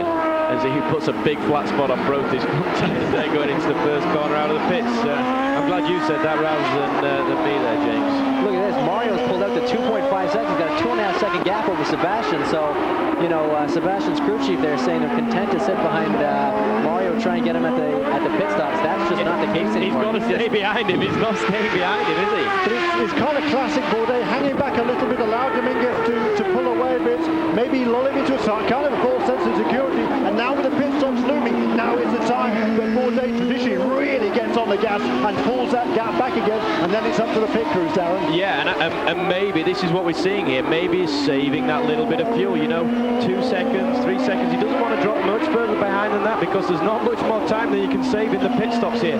Back there are the blue flags. Let me not interrupt, but the blue flag's being waved to AJ Allmendinger. The race leader is right behind. There is Jeremy Dale, the president of the Eurosport team, looking on anxiously. He doesn't want to lose a lap, but then again, he knows the other guys have got to make a pit stop, so it really doesn't matter too much. The important thing, there is Carl Russo on the left of the picture taking off his sunglasses, the owner of the two Eurosport cars of AJ Allmendinger and Justin Wilson.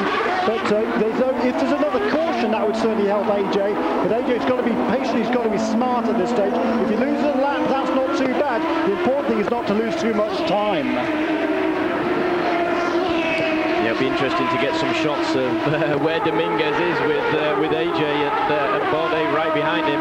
Whether Bourdais is trying to save some fuel or not, he's still only a couple of seconds behind him. So a few more laps and we'll be seeing some pit stops. Now Mario's obviously got a good balance in his car. He's running really fast. He's pulling out a lead.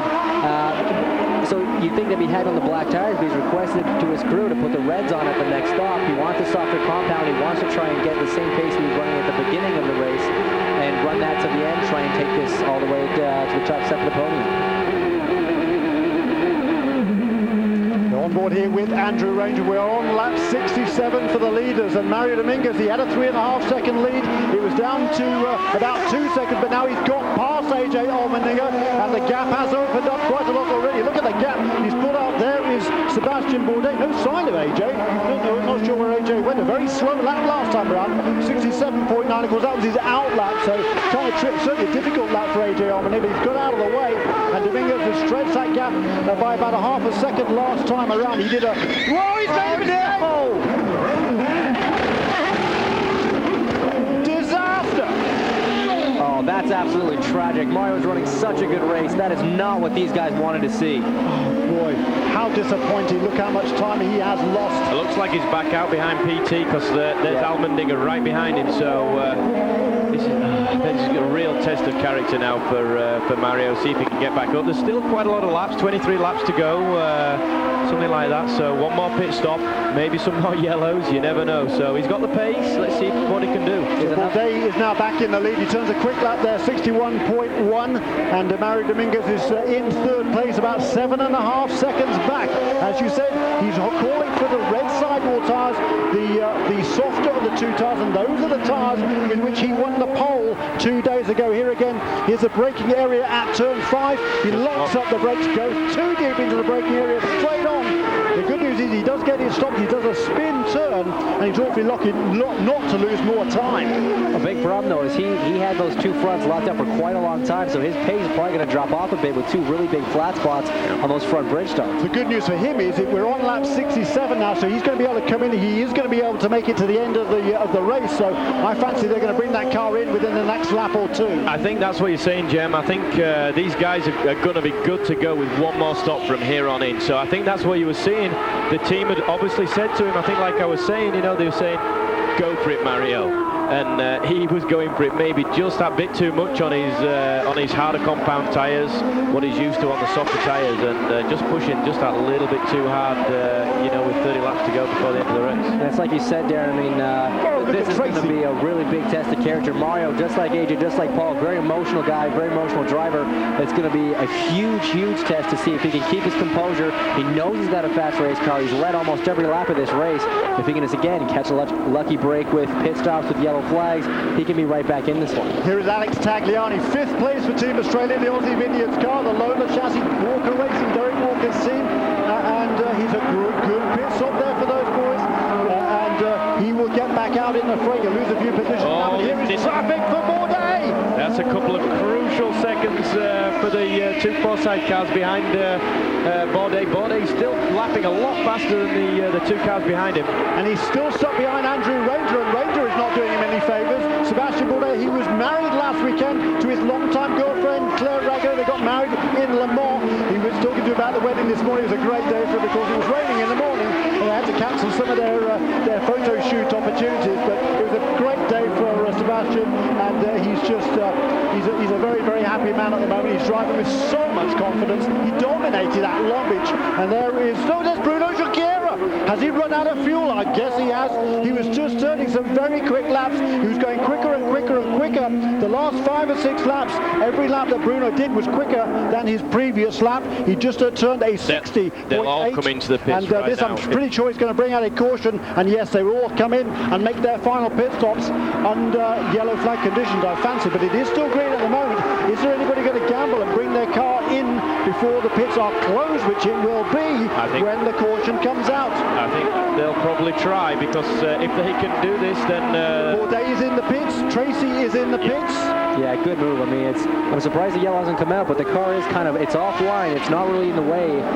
It's not at a huge risk of being hit by anyone, so it'll be interesting to see if this does stay green. And they can go to the end from here as well. I think the officials, they don't want to disadvantage anybody unnecessarily, so I think they're trying to keep it green to allow these guys all to be on a level playing field. They can all make their pit stops, and then once they've done that, I think we'll probably see the yellow flag comes out. I think it's a great call by the officials. And dear me, there is that is Charles Wolf, and oh, what a shame. He was running in 7th place, the Dutchman. A brilliant job he had been doing, and the day has come to an end down at that turn 1 chicane. He's hit the wall hard. He's going to be out of the race. The yellow flags are out, and I don't know whether Dominguez came in or not. He did, yes. Yeah, okay, fine. He did make a pit stop, so all the leaders have come in, and what a disaster for Charles. He was doing a great job. It's his left wrist that he hurt before the start of the season. Seems to be okay there, though. Yeah, he was doing an absolutely phenomenal job. Get a replay here. What happens? Oh, gets on the inside of one of the Yazzie Vineyard cars, and just a little bit of contact. Not good at all. No, that was Will Power. Will Power, who locked them all up, and Charles really had nowhere to go, did he? I mean, just coming straight out of the pits as well. There's no real right for him to try and make that corner, especially trying to get turning with his wheels locked up like that. That was quite a heavy impact. It was smart for Charles to let go of the wheel when he did. That wheel got ripped out of his hands in a hurry. That could have really furthered that injury he had. Boy, and that was a poor piece of driving by Will Power. I think you've just come out of the pits. He should have seen the car was behind him. I'm not sure what he's doing here. So it appears to be remonstrating with Cristiano de Matta, doesn't he? Similar colour cars, red and white. Maybe he thinks it was the matter. I mean, the guy should have been paying attention. If he's just come out of the pits, he locks up the brakes. He should have seen that car smoking. Zawson didn't want. He wasn't necessarily trying to make a pass, but Power was going very slowly. Very similar to what happened with AJ Allmendinger. Came straight out of the pit. You're absolutely flat out up through the gears, and you've got to slow down to a first gear corner. Cold tyres, full of fuel. The car is very, very heavy, and everybody locks up going into that first turn, but he should have tried to go straight on through the chicane and missed that accident.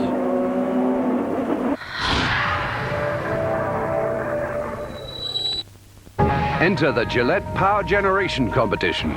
Vote for your favorite fantasy team and future World Cup champions by selecting the most famous and talented young footballers of the all-new Power Generation.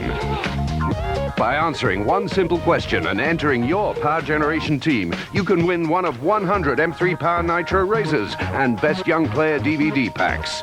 Go online now to eurosport.com/gamezone, and good luck with Gillette M3 Power Nitro.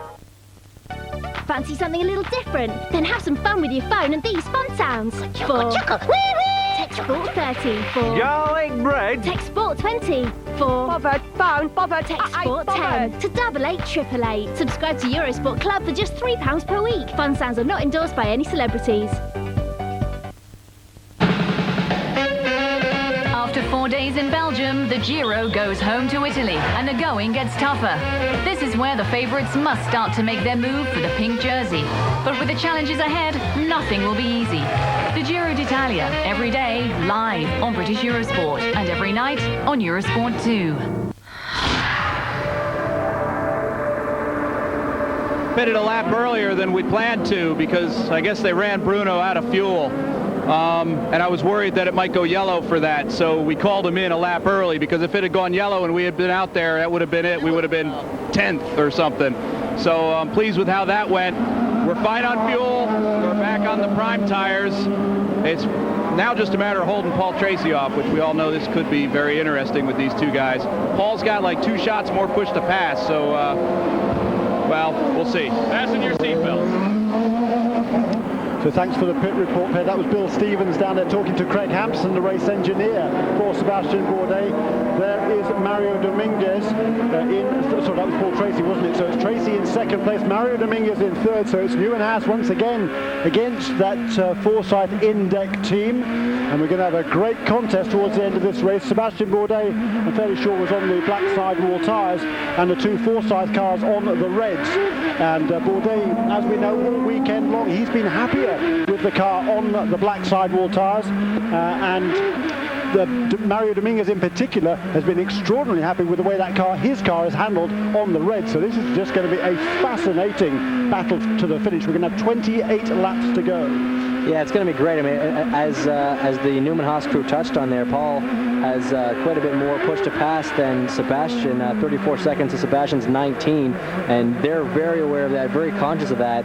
I know when Bruno ran out of fuel, the guys from Forsyth must have been praying the yellow came out, and then, you know, crushed that it didn't, and then unfortunately for Zwolsman, they got that yellow they needed to kind of close the grid back up, maybe give Mario a chance to get back in this one, and you know, Paul's killer on cold tires. They got those reds on. They didn't give Sebastian the advantage that we were all expecting when he was on them. But like you say, he's been happier on the blacks all weekend. These Forsyth guys are really like these red tires. So now everyone's on what they want. They've got the cars they want. They've got the tires they want. 28 laps to go. 27 laps to go now. Let's see who ends up on top. They've all got plenty of fuel. They've all got plenty of fresh tires on board. It's going to be just great fun, as you say. And you know, what's especially interesting to me is Paul Tracy wants to win this race. There is no doubt about that. He is the 8th winningest driver in Champ Car history. He'd love to get win number 31 this evening, which would tie him with Al Unser Jr. But he's got a lot of work to do to get past Sebastian Bourdais. But Tracy's teammate Mario Dominguez has been quicker than PT all weekend long. So we know that Mario Dominguez wants to atone for that mistake he made just a few laps ago by spinning over there in turn 5. And this is going to be a lot of fun. Yeah, absolutely, especially after the last restart with Mario playing a bit of cat and mouse, and now it's Bourdais' turn, and see what he can do. He's had a lot of experience now over the last few years of these kind of restarts, playing especially with that blue car behind him, shall we say. We're going to have 26 laps to go when we go back to green. It's Bourdais, Tracy Dominguez, the top 3, then Alex Tagliani. Again, a great job for Team Australia there in 4th place. Oriol Servia's done a brilliant job for PKV after losing his wing at the on the very first lap of the race. He's worked his way all the way back up to 5th. Will Power is still in 6th, and no penalty we're hearing as yet certainly have been assessed him for what I would say was causing that incident with Charles Walsh. So behind Will Power is Andrew Ranger in 7th, and Nelson Philippe, who's had a very eventful evening. AJ Allmenning is now back in 9th ahead of Justin Wilson.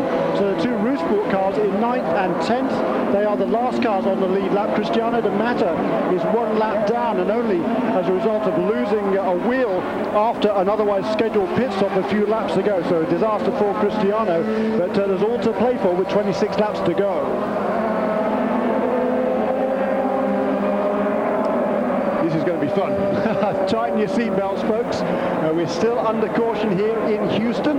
It's a hot, muggy evening here. There's a good crowd on hand, and they are enjoying a fascinating motor race as the Champ Car World Series comes back to Houston. It's a 9-turn track, or 10 turns, or you can call it however many turns you like, but it's a 1.7-mile racetrack.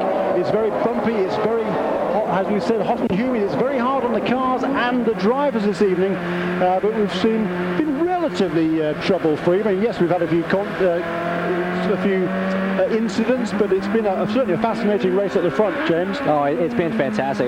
Like I said before, stark contrast to Long Beach. It's great to see these cars all running together, running good competitive races, passes being made. This is really what we need in this sport, in this series, so it's a phenomenal race. One thing that you and I were talking about earlier, we haven't really touched on much, is the fact that this race is being run at night, but the lighting system here has been so good. This looks brighter than day right now. Well, Darren Manning, you've raced at night in these cars, and you know, this Musco lighting system is just amazing, isn't it? It is actually, like you were saying, James, it is actually brighter than daylight, and these guys have got clear visors on, most of them, because it is night, and but the big problem is when you start getting some pit marks in your visors, you only got so many tear-offs you can run on your visors.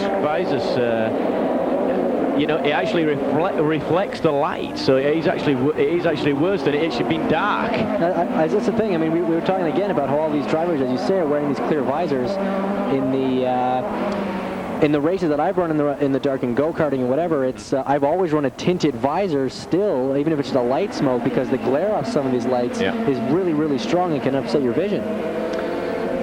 So, vision problems, physical problems, car problems. It's great being a racing driver. You know what I mean? Easy life. Whole smorgasbord of problems tonight. It's it's been a lot of fun, and we've got... I'm here with Charles Wolfsman. In the first round in Long Beach, you took yourself out, but this time it looked like you got mugged. Yeah, I was coming up on Will Power when he came out of the pits, and I had so much more speed than him, and then he locked his wheels coming into the first corner. He still turned in real early, and I was there, and he collected me, so it's a real shame. We were doing well, so... A disappointed Charles Wolfsman. We'll see how it works out the third round in Monterey. Yeah, the good news for Charles is he doesn't have to wait long to get back in the wheel car. Here's a replay again. There's Will Power locking up the race, closes the doors. Wolfsman absolutely nowhere to go. There is Charles Wolfsman. That's in the pit lane, and that's a great shame for him. The boy did a super job this evening, and it's come to a very early end, but he'll be back in action in 1 week's time in Monterrey, Mexico. So the lights might be out on the pace car. We're getting ready to go back to green, and I say hold your breath there, the two PKV cars. So Catherine Legg is back out in the fray. She's a lot of laps down. There is Will Power in 6th place, so he's got to get past the laps car of Catherine before he can make any more further progress up the order. Behind him was the lap car also of Cristiano De Matta. Behind De Matta is Andrew Ranger, then Nelson Philippe, AJ Allmendinger and Justin Wilson. Those two Eurosport cars definitely want to get themselves farther up the order, but the pace car is pulling in. Do not pass the pace car, Sebastian Bourdais. Maybe a little bit close there. I'm sure the foresight guys were looking at that as the cars go to green. Yep, they don't throw the yellow flag this time like they did with Dominguez, so there's got a big gap to Tracy there. They all got a very sideways out of the last corner, but like you say, Jeremy, it was very close to the safety car there, wasn't it? Don't you know that Neil Mickarine is going to be on the blower to race control saying, hey, he passed the pace car, he's not allowed to do that, and he's absolutely right. I mean, it's up to the drivers to judge. They know how fast the pace car is going. The pace car driver is consistent, or she in actual fact, pulls the car in at a steady rate. It's up to the leader of the motor race to leave a big enough gap so he doesn't pass the pace car before she pulls that Ford Mustang onto pit lane. And it's going to be very interesting to see what happens there. And a great restart though by Sebastian Bourdais. Gets a great jump on PT. We are all on board now with the car number 3, the Indec Lola of Paul Tracy, and he's still trying to build some temperature into those tyres, Darren Manning. Yeah, it looks like he's not. He lost quite a few car lengths there to Sebastian on the first few corners, but looking like he's not doing too bad a job, apart from the seesaw effect going in and out of the corners. There's a pretty constant gap between the three cars there. You would think Dominguez would be all over the back of PT with earlier pace, but PT's doing a pretty good job now. Now the track's rubbered in, and he's got well into the race. The best lap of those leaders on that outlap, that restart lap, 1 minute 3.7 for Sebastian Bourdais, about 3/10 quicker than Paul Tracy, and 7/10 quicker than Mario Dominguez in the 3rd place. He turned a 64.4. Tagliani was in the 65s, as were the rest of the guys behind him. So that is an interesting development there to see Bourdais just superb on the cold tyres, and of course he is on the harder compound tyre, so one would think that it would take the harder compound tyre a bit more time to come in than the softer red stripe tyres of the two Forsyth entries. Yeah, I think Bourdais just got the jump, as we saw earlier with Dominguez on the restarts, as we're right here with Justin still back down in the pack a little bit. He's actually moved way up to 7th place, so tremendous restart. Yeah, he's done very well. Cal Russo was absolutely right that he'd make his way up through half a dozen or so guys. He's made a couple of mistakes this evening, has Justin Wilson. That is Nelson Philippe ahead of him. That is a battle for 6th and 7th. So Justin took the restart in 10th place. 10th place it was, and now he's made up 3 positions already. So Justin is on a charge in that CDW car for Carl Russo. Comes through turn 2 there. Nelson Philippe using every inch of road, isn't he, to keep Justin behind him. This is going to be a good little contest as well. Last time around, Paul Tracy was quicker by a little bit than Sebastian Bourdais. The gap between those first 2 cars, just 0.8 of a second. Mario Dominguez, about the same lap time as well, back another second or so in 3rd place. But we're still on board with Justin Wilson. This car looks to be handling pretty nicely. Yeah, we thought he might have had a problem with some maybe bent suspension earlier on in the race with all his pit stops and things, but I think that was just the pit strategy that the guys were putting him on. So he looks to be doing absolutely fine. If he can get past Philippe here, he can maybe get on the back of Serbia and Tagliani in 4th and 5th. So But this is the time of the race where the team just said it's over to you guys. You know, we've done our job on the pit stops and getting you to this position, and it's just absolutely flat out. No fuel saving from here on in. And Nelson Philippe, there he is in the car number 4, the CTE team. Cedric the Entertainer, he straight lined the chicane there, didn't he? But as long as he doesn't get a time advantage over the car behind him, he's going to be okay. As long as there's no physical advantage to be gained, he'll probably get away with it. And I think that has shown to be the case. That he's now really under pressure as they go around that sweeper in turn 4. But whoa, a wiggle there from Justin Wilson, and boy, that was a big squiggle there. Nelson Philippe, he's looking at his potentially his career best finish here. His best result thus far was a 7th place in Mexico City, the final race of last year, and he's looking now he's in 6th place right now, and he wants to hang on to it. I was just going to say, it's been a phenomenal race for all the guys. 4th, 5th, and 6th place. Alex Tagliani, Oriol Serbia, Nelson Philippe, all having really good races. Nelson, he had problems early in the race. He's battled back really well. Obviously he's been helped by some attrition from other cars. But to be running now in 6th, he's got Justin behind him. Justin's keeping him honest, obviously. And Justin's probably going to be able to get by him. But even still, 7th place after the problems he had earlier in the day. Great result for Nelson Philippe in the CT HBM car. And Will Power made a pit stop a couple of laps ago. I don't know whether that was a penalty or not. He came in just 3 laps ago. We haven't heard officially from the pits, but he did make an extra pit stop, and I wonder whether that might have been a drive-through penalty. It is conjecture on my part, but I'm pretty sure he had plenty of fuel, obviously, to get to the finish. So he has now fallen down to 10th place. So Will Power, the second of the Team Australia cars, in 10th place. His teammate Tagliani in 4th, but we're on board here with Justin Wilson. There is Alex Tagliani in 4th place for Team Australia. You can see that little dot in the distance is Mario Dominguez, who at this stage appears not to be able to hang on to the 2 leaders. So Sebastian Bourdais, 61.499 seconds last time around. Paul Tracy in 2nd place, 61.7. So 0.3 of a second in Broadway. And Tagliani there, straight lines that chicane. We've seen all sorts of interest. We're going to try and have a word with Derek Walker, the team owner. Down here with Derek Walker of Team Australia. We saw that happen simultaneously, Derek. Is that going to be a problem? It's a big problem. We've probably lost 6th place at least. But, you know, that's racing. I'm sure it was an unfortunate error. But we've got a penalty now. We're trying to track down Armendinger and get 9, see what we can do. Just before that, they were a couple of seconds ahead of Oriol Serbia and a couple of seconds behind Mario Dominguez. And now the deck's been shuffled. So there we hear confirmation that was a penalty for Will Power. There is Derek Walker explaining the ramifications of that. He is still on the lead lap, is Will. He's only a couple of seconds behind AJ Allmendinger, who is clearly struggling. And last time around, Will was actually a little bit quicker than AJ. Yeah, I feel bad for AJ. He's definitely got a problem with the car. I mean, he's been, both the Eurosport cars have had pretty strong cars all weekend. The race really hasn't unfolded for them the way that they were hoping. That's a tough break for Will, but definitely deserved penalty. It's good to see that Champ Car made that call. It really was an unnecessary incident. So he's a rookie, still learning, but expect some great drives from him later in the year. No doubt. Look at Sebastian Bourdais right up against that wall through there, Darren. Sparks flying, and him and Paul Tracy are pulling away quite substantially from Dominguez at this last sprint to the finish.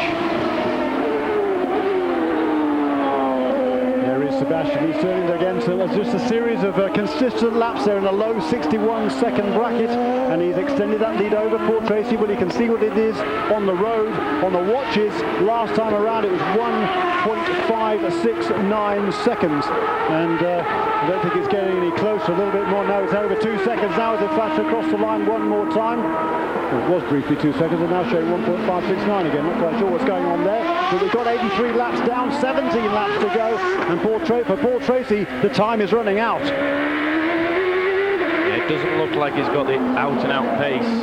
He still needs to be trying to, with only 17 laps to go, he needs to be hassling Bourdais, but Bourdais just seems to have a couple of tenths, even on those harder compound tyres. So just imagine what he could have done if he got happy setup with the softer tyres. So dominant weekend, really, even though he didn't really qualify very well or start the race at the front. His team and himself have judged this to perfection, it looks like. Once again, yes, this Newman House Racing team, just an amazing record they've had over the last few years. They've had a total of 220 podiums in 668 combined starts with that team. 33% of the times they've been on the podium, just amazing.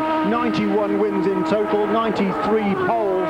And they finished 1-2 in the championship in each of the last 2 years. This man, though, Bourdais won the championship in the last 2 years, but that man, Paul Tracy, won the championship in 2003, and he wants again a taste of more champagne, but it doesn't look like it's going to come this afternoon. He signed a new 5-year deal to remain with that team, and second place certainly having crashed out of the race in Long Beach at the very first corner. Second place is certainly useful championship points, but it's going to be another 31 markers, it looks like, for this man, Sebastian Bourdais. He won't get the points for qualifying. He does, of course, get a bonus point for leading the motor race, and I think he's going to get the bonus point for the fastest lap as well. It's Sansev at the moment, a 60.176, the second fastest lap of the race, a 60.7 by Oriol Servia, actually, who's really turning up the wick in that PKV car. He's running in 5th place and only a couple of seconds behind Alex Tagliani. Yeah, it looks to be going a bit better with a full front wing, doesn't it? So somebody straight on there. Who was that? I think that was one of the back markers just getting out of the way. Maybe Catherine Legg, I think, in her repaired PKV car. No, it's a bit Cristiano Ronaldo, I think it might have been, actually. So, because I was looking away from the screen and I knew that we were watching the car for Sebastian Bourdais. I didn't think it was going to be him, and indeed it wasn't. So he comes around that turn 4 sweeper one more time, about 170 miles an hour down here, hard on the brakes, down to second gear. You take that corner at about 60 miles an hour, a little bit less through there, accelerating through turn 6 to take that about almost 100 miles an hour, and they're down again for turn 7, accelerating again on the brakes again. It's a stop-start circuit, and as we said earlier on, the drivers with all these bumps around, the steering inputs on that steering wheel, there's lateral G-loads on the car all the way around a 1.7 mile racetrack, just amazing. Will Power is back in 10th place and trying to track down AJ Allmendinger. Will Power's just turned his best lap of the race thus far, 61.198, actually a half a second quicker than our race leader Sebastian Bourdais. So Will Power has the pace, it seems. Absolutely, I mean, that's a phenomenal up to throw down this late in the race. That's just great. There is Catherine Legg. She is out running now. She's made up a couple of positions. Well, she made up one position. She's 15 laps behind after the PKV team changed the rear wing on her Bell Micro car, and she's moved ahead of Charles Walton. That was, of course, the plan. She's only 1 lap behind Jan Halen, actually, who's also lost a lot of time in the pits.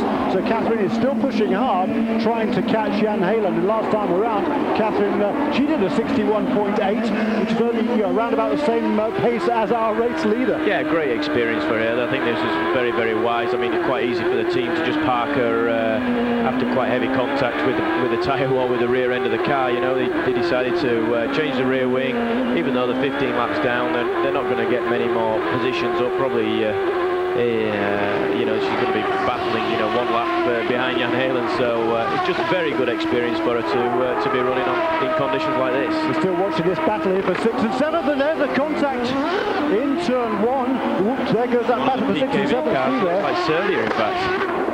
I think it is, yeah. I think with it is. With a yellowish helmet. What a disaster for Oriol. He's running there in 5th place. He was battling with Alex Tagliani. The left front wheel is awry on that car. Contact. And clearly you can see the frustration written all over the Caglioni's face. The yellow flags come out one more time. Looks like it was maybe a similar incident to what we had with Will Power and Zolzman. I was just going to say that. Here we go. Here we got the replay. Not the same guy. No, it's Tagliani, I think, he's trying to pass. He smokes down the inside. It's an awfully late move. Oh, my. Tagliani turns in. No, apportioning blame there, Darren? Well, tough one. It is very tough, but as with Will Power was locked up, My perspective is, when you get into the braking area, particularly if you're battling for position. So if you're making a pass before the guy turns in, you've got to be right alongside him. Otherwise, the guy's going to turn into the corner. and he wasn't clearly alongside. He was coming alongside, but he wasn't right there. And what's Tagliani going to do? He's going to turn into the corner. If there's no one alongside him, it's a difficult situation because obviously Tag was going probably quite a bit slower than what he should have been, and Oriel was going to make the corner and was quite a lot faster. So, Oriel didn't have anywhere to go. It was either go up the backside of Tagliani or what. So, I mean, I think it was probably on the shoulders of Tag to give him a little bit more room than what he actually did. Maybe, but it's an awfully late lunge by Oriel Servia. Look at that. What a great camera angle that was. No, it looks. I think it's a remote camera that one. I hope it is. You can see from that angle there, it looks as though Oriel's car wasn't right alongside with Alex until just before they hit. So it really looks like Oriel went in a little bit too deep there. I mean, Alex, the only thing he could have done in defense was to just shortcut the chicane and say, I did it to avoid an accident, and then he wouldn't have been penalized for preventing a pass. Yeah, I think that would have been the better move, especially seeing as it was locked up so much. He wasn't on the full right-hand side of the track, but it was a late move, so... We're going to have to see whether there's any damage to Tagliani's car, because that was a heavy impact. There was a lot of movement on both sides of Tagliani's car, so... If Tag gets away with that, it'd be amazing to show the strength once again of these Lola chassis. Absolutely. So there is Oriel Servia. He's out of the car again. One more view from this remote camera there down in turn one, and a fascinating angle, and nice. See what race control does about that. But another incident, we're under yellow, 12 laps to go here in the Grand Prix of Houston. So, caution again, and it's going to give Paul Tracy one more opportunity perhaps to get on terms with Sebastian Bourdais. But we are under caution. I'll run down the order for you. 11 laps to go it is right now, so it'll be 10 laps to go next time around as the safety team is down there in turn one, attending to that car on Oriel Servia. Well, a lot of damage to that car because that was a big impact with the wall. You can see the cars are being just waved straight through the chicane there. So, that's a really important thing to look at, Jeremy, because of the amount of contact that we've seen in that corner, not only from this race, but from all the other races that have been here. There's a lot of debris down there, and running through that, some guys could pick up something on the tires, maybe get a flat, could seriously change the outcome of the race. Indeed. So let's run down the order for you. Sebastian Bourdais leads with 89 laps in the books. Paul Tracy in second place. Mario Dominguez, who has not been able to maintain his early pace in the latter stages after that incident down in turn 5. He still runs in third place ahead of Alex Tagliani. Nelson Philippe now is up to 5th. And Nelson just turned his best lap a few laps ago, really turning on the gas for the CTE team. I spoke to Nelson this afternoon. He was super confident in that car. He said, I think I've got a top 5 or 6 car for this race this evening. It's really good in race conditions. It wasn't particularly good in qualifying, but he was really, really bubbly and confident, and that's where he's got that car too right now. So great drive by Nelson Philippe. And he's able to hold back Justin Wilson. Behind Justin Wilson is this man, Andrew Ranger. And you see Andrew right now, he's reaching out of the car, he's stretching his hands, opening and closing. He's been gripping that wheel so hard for so many laps now, almost 90 laps. And he's just trying to get a little bit of blood flowing back in there, stretch him out, try and just hold on. There's a few more, 11 laps to go this time by. And if he can just hold on, you can't even imagine the kind of stress these guys have been through.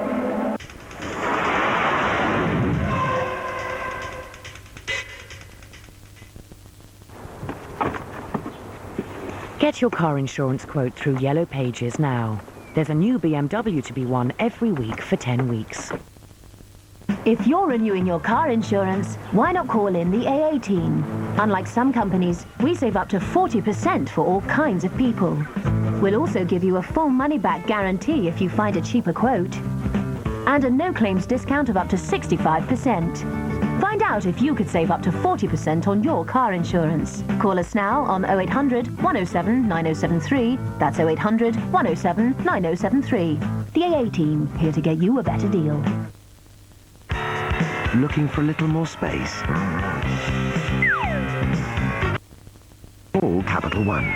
Capital One can arrange loans especially for homeowners to help you fund the space you need, simplify your finances, or for any other purpose, without the hassle of moving or remortgaging.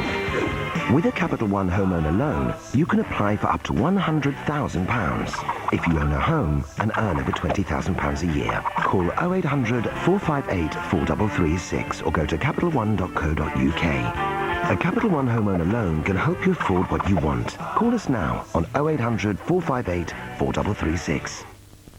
So there I was, kicking about, knocked over a vase, and a genie popped out. If your insurance is dear and you wish for another. Halifax Home Insurance cuts your cost, not your cover.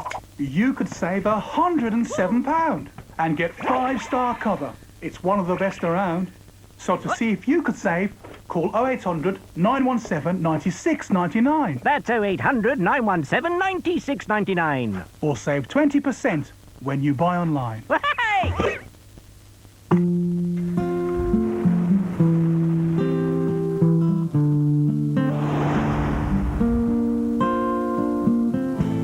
And I will follow you, darling, if you ask me to. And I will follow you, darling, if you ask me to. Indigo satellite navigation. Get there.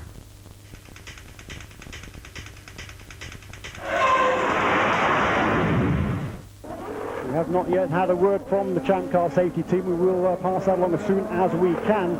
We are still under caution. The laps are ticking away here. We've got 92 laps in the books and the time is ticking away as well. There is a 2-hour time limit on this race. We've had 1 hour and Neil, we got to ask you, what's the 54 game plan minutes. here as we wind down the race? You know, obviously we're not sure how soon he's going to go green again with the issue that Tagliani's had where he appears to have lost his brakes, but we're not sure that we have an awful lot for Bourdais. You know, his car's pretty quick, but there are 8 laps to go right now. Hopefully there'll still be 5 or 6 when we get the green flag. We'll just do the best that we can. We may not have anything for him. What about the Ford Cosworth car to pass? You have more than Bourdais does. We have a little bit more than that, but of course, you know, the opportunities to use it and make the most of the potential that it offers, you know, diminishes as you get the tyres worn out towards the latter part of the race. So certainly we don't plan on coming back with anything left on the table, but whether that will be enough to make a difference, who knows. So again, that was Neil Mickle right there, giving the perspective of the team owner's perspective. Effectively, he's the Vice President of Operations for Forsyth Championship Racing. And Paul Tracy, his lead car there in second place, the pole sitter and teammate Mario Dominguez in third. And the time and the laps are ticking away. I say we've just got 5 minutes to go now in this race. We have not yet heard from race control whether it will be a timed race, but I fancy it will be. It looks that way. I mean, Tag was buried pretty deep in that wall, and it takes a while to get a car out of there. More importantly, safely extract the driver from a situation like that. They don't want to take any risks at all. They're going to take as much time as they need to get him out of that car. Interesting interview there with Neil Mickle. Usually you don't hear Neil give up that early. We have 2 shots of push to pass. Paul's got 4. So we're going to need to be smart. Sebastian just needs to have one really good restart here. But there's not going to be much of racing because this is a timed race now. And I think there's only going to be like 3 green flag laps, 2 green flag laps. So as long as we get a good restart, we should be okay. So that was Craig Hampson there, the race engineer once again for Sebastian Bourdais, our race leader. You can see the flashing lights there. They are still attending to that wreck down in turn 3. So we're not ready yet to go back to green flag racing. And Bourdais, clearly, he's had the upper hand towards the latter stages of this race. He's made some passes. He's had a little bit of luck on his side. And he's once again out there in front of the pack, and the time is ticking. So Bourdais is out in front. Paul Tracy and Mario Dominguez chasing hard. Pace car lights are still on here in Houston. Are the race leaders. That is Sebastian Bourdais, the McDonald's car, and you can see at the top of the screen 3 minutes and 41 seconds and ticking. And I don't know whether we're going to be able to go back to green at all. The drivers were told in the briefing that turn 5 is the latest the officials will make a call before going back to green flag racing. And we're already past there on this lap, so you know it's going to take another couple of laps to get around. They've got that car out of the way though, so that's obviously good news. We've got to assume that Tag is okay and out of that car. We haven't heard otherwise, so I'm going to say and keep my fingers crossed that Tag is okay, and you know, maybe we can get back to green flag racing. But I think it's only going to be maybe one of there is Tag. Great to see. Good to see. Very good to see. Boy, that's a relief. But that must have been a very, very scary moment for the French Canadian. Done the super job today, and have a bunch of drivers. We're going to go past here one more time. That is 94 laps in the books. It was scheduled for 100, but with this extended caution period, we're not going to get all the laps in, but I still think we've had our money's worth this afternoon. Yeah, absolutely. I think what's going to be interesting here with PTs on the softer compound tyres, Bourdais on the harder compound tyres. We know the pace is about the same, but on the restarts, might be interesting to see if PT has a little bit more for him. You're right, of course, there's different tyres here from Bridgestone Pretenders, and also the Cosworth power to pass as well. 19 seconds worth left for the race leader, Sebastian Bourdais. Paul Tracy has 34 seconds worth, so probably at least one or even maybe two applications of that power to pass here to use in the last lap or two, however much time will remain. Paul and Sebastian playing their usual little games there, a little pass back and forth on the yellow, but like you say, Paul's got more push to pass. He's got the tires that should theoretically come in a little bit faster. He did not get a great restart. He got a little, really, actually, sideways coming out of corner 8, which just ruined his run to the green flag. If he can just get a good run, really concentrate on getting out of that last corner, I guess corner 8, because corner 9 is a non-braking, almost flat corner. It's a slight lift there. He's really got to focus on getting the power down and then trying to run through. Yeah, so you can see the pace car ahead of him. The pace car's not too far ahead, so Sebastian can't afford to go too soon, and Paul Tracy can't afford to let him get away. I think there's only going to be time for one more green flag lap. We're coming out of turn 8, and they're on the power. There goes Sebastian Bourdais, and he's got again a great jump over Paul Tracy. I think that's going to be crucial. There is the green flag and the white flag. A brilliant restart by Sebastian Bourdais. To Paul Tracy, not close enough, and nor is Domingo close enough. They're both using the power to pass button, but it's not enough. Bourdais has a clear edge into turn 1, and that I think is going to win in the motor race. There's maybe one more opportunity at the end of the back straight. He ran a bit wide. Yeah, he locked up a little bit going into turn 1. You heard him squeal the tyres.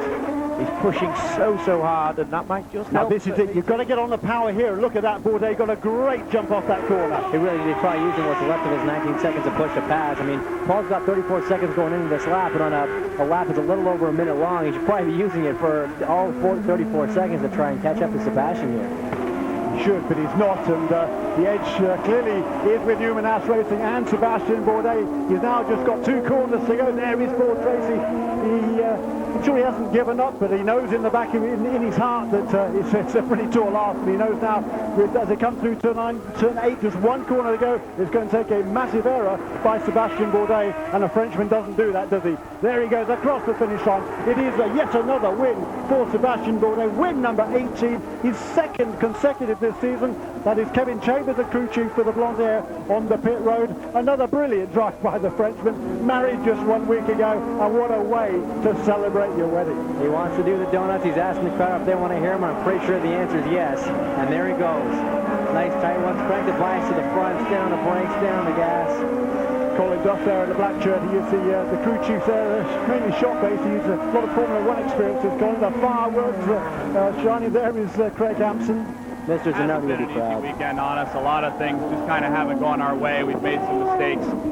But we've had a fast car, and I think we have the fastest driver, and we've got the best team and the best sponsor and the best owners. And, well, we're just going to keep trying to do that all year. Great. Amazing record that Bourdais has in this championship. That's 18 wins out of 47 starts. Just incredible. 70% of his starts have resulted in top 5 finishes. He's just rewriting the record books as a Frenchman. 27 years of age now. He's a missed opportunity for Formula 1. This boy is a very, very, very special talent. He very rarely makes mistakes. Yes, as Craig Hampson says, he does have the best team. He probably has the best car, but no doubt about it, he is the best driver in the Champ Car World Series right now. Boy, what a great evening it's been there. You can see the fireworks coming out of the top of the Houston Astrodome there. I've seen plenty of fireworks over it. It's 50 years of existence. Space City here in Houston, and here is the spaceman Sebastian Bourdais. He's had so much practice at these donuts. He's certainly getting better at it, isn't he, boy? Yeah, he really is. Mr. Zanardi will be very proud of what he's seeing right now. It's like Craig said, I mean, they had a rough weekend. They didn't have everything go right for them. You know, he started from 5th on the grid. He lost his time in qualifying, but it just proves that, you know, he hits every mark on every single lap. Sometimes the other drivers lock up. They miss their braking point. They get really big oversteer on the power down coming out of a corner on a restart. You don't see that from Sebastian. He is just always on it, always on his game, hits every mark of every lap, and that's why he can come from 5th and win a race that's just so competitive. It is a very competitive championship. You know, everybody's using the same Ford Cosworth XFE engine. Everybody has the same Bridgestone Potenza tires. Everybody has the same Lola chassis. And it's the teams and the drivers that make the difference. And this Newman Haas team, you know, they've just done a fantastic job. I think really the key to the success is the teamwork that goes on within that organization, and they have just a tremendous shock absorber package, and the transmission on those cars are pretty trick, and they get every last ounce of potential out of those cars, and that perhaps is the difference, Darren. Yeah, obviously they've had these cars for a long time now. They've had one of the biggest budgets out there for such a long time now.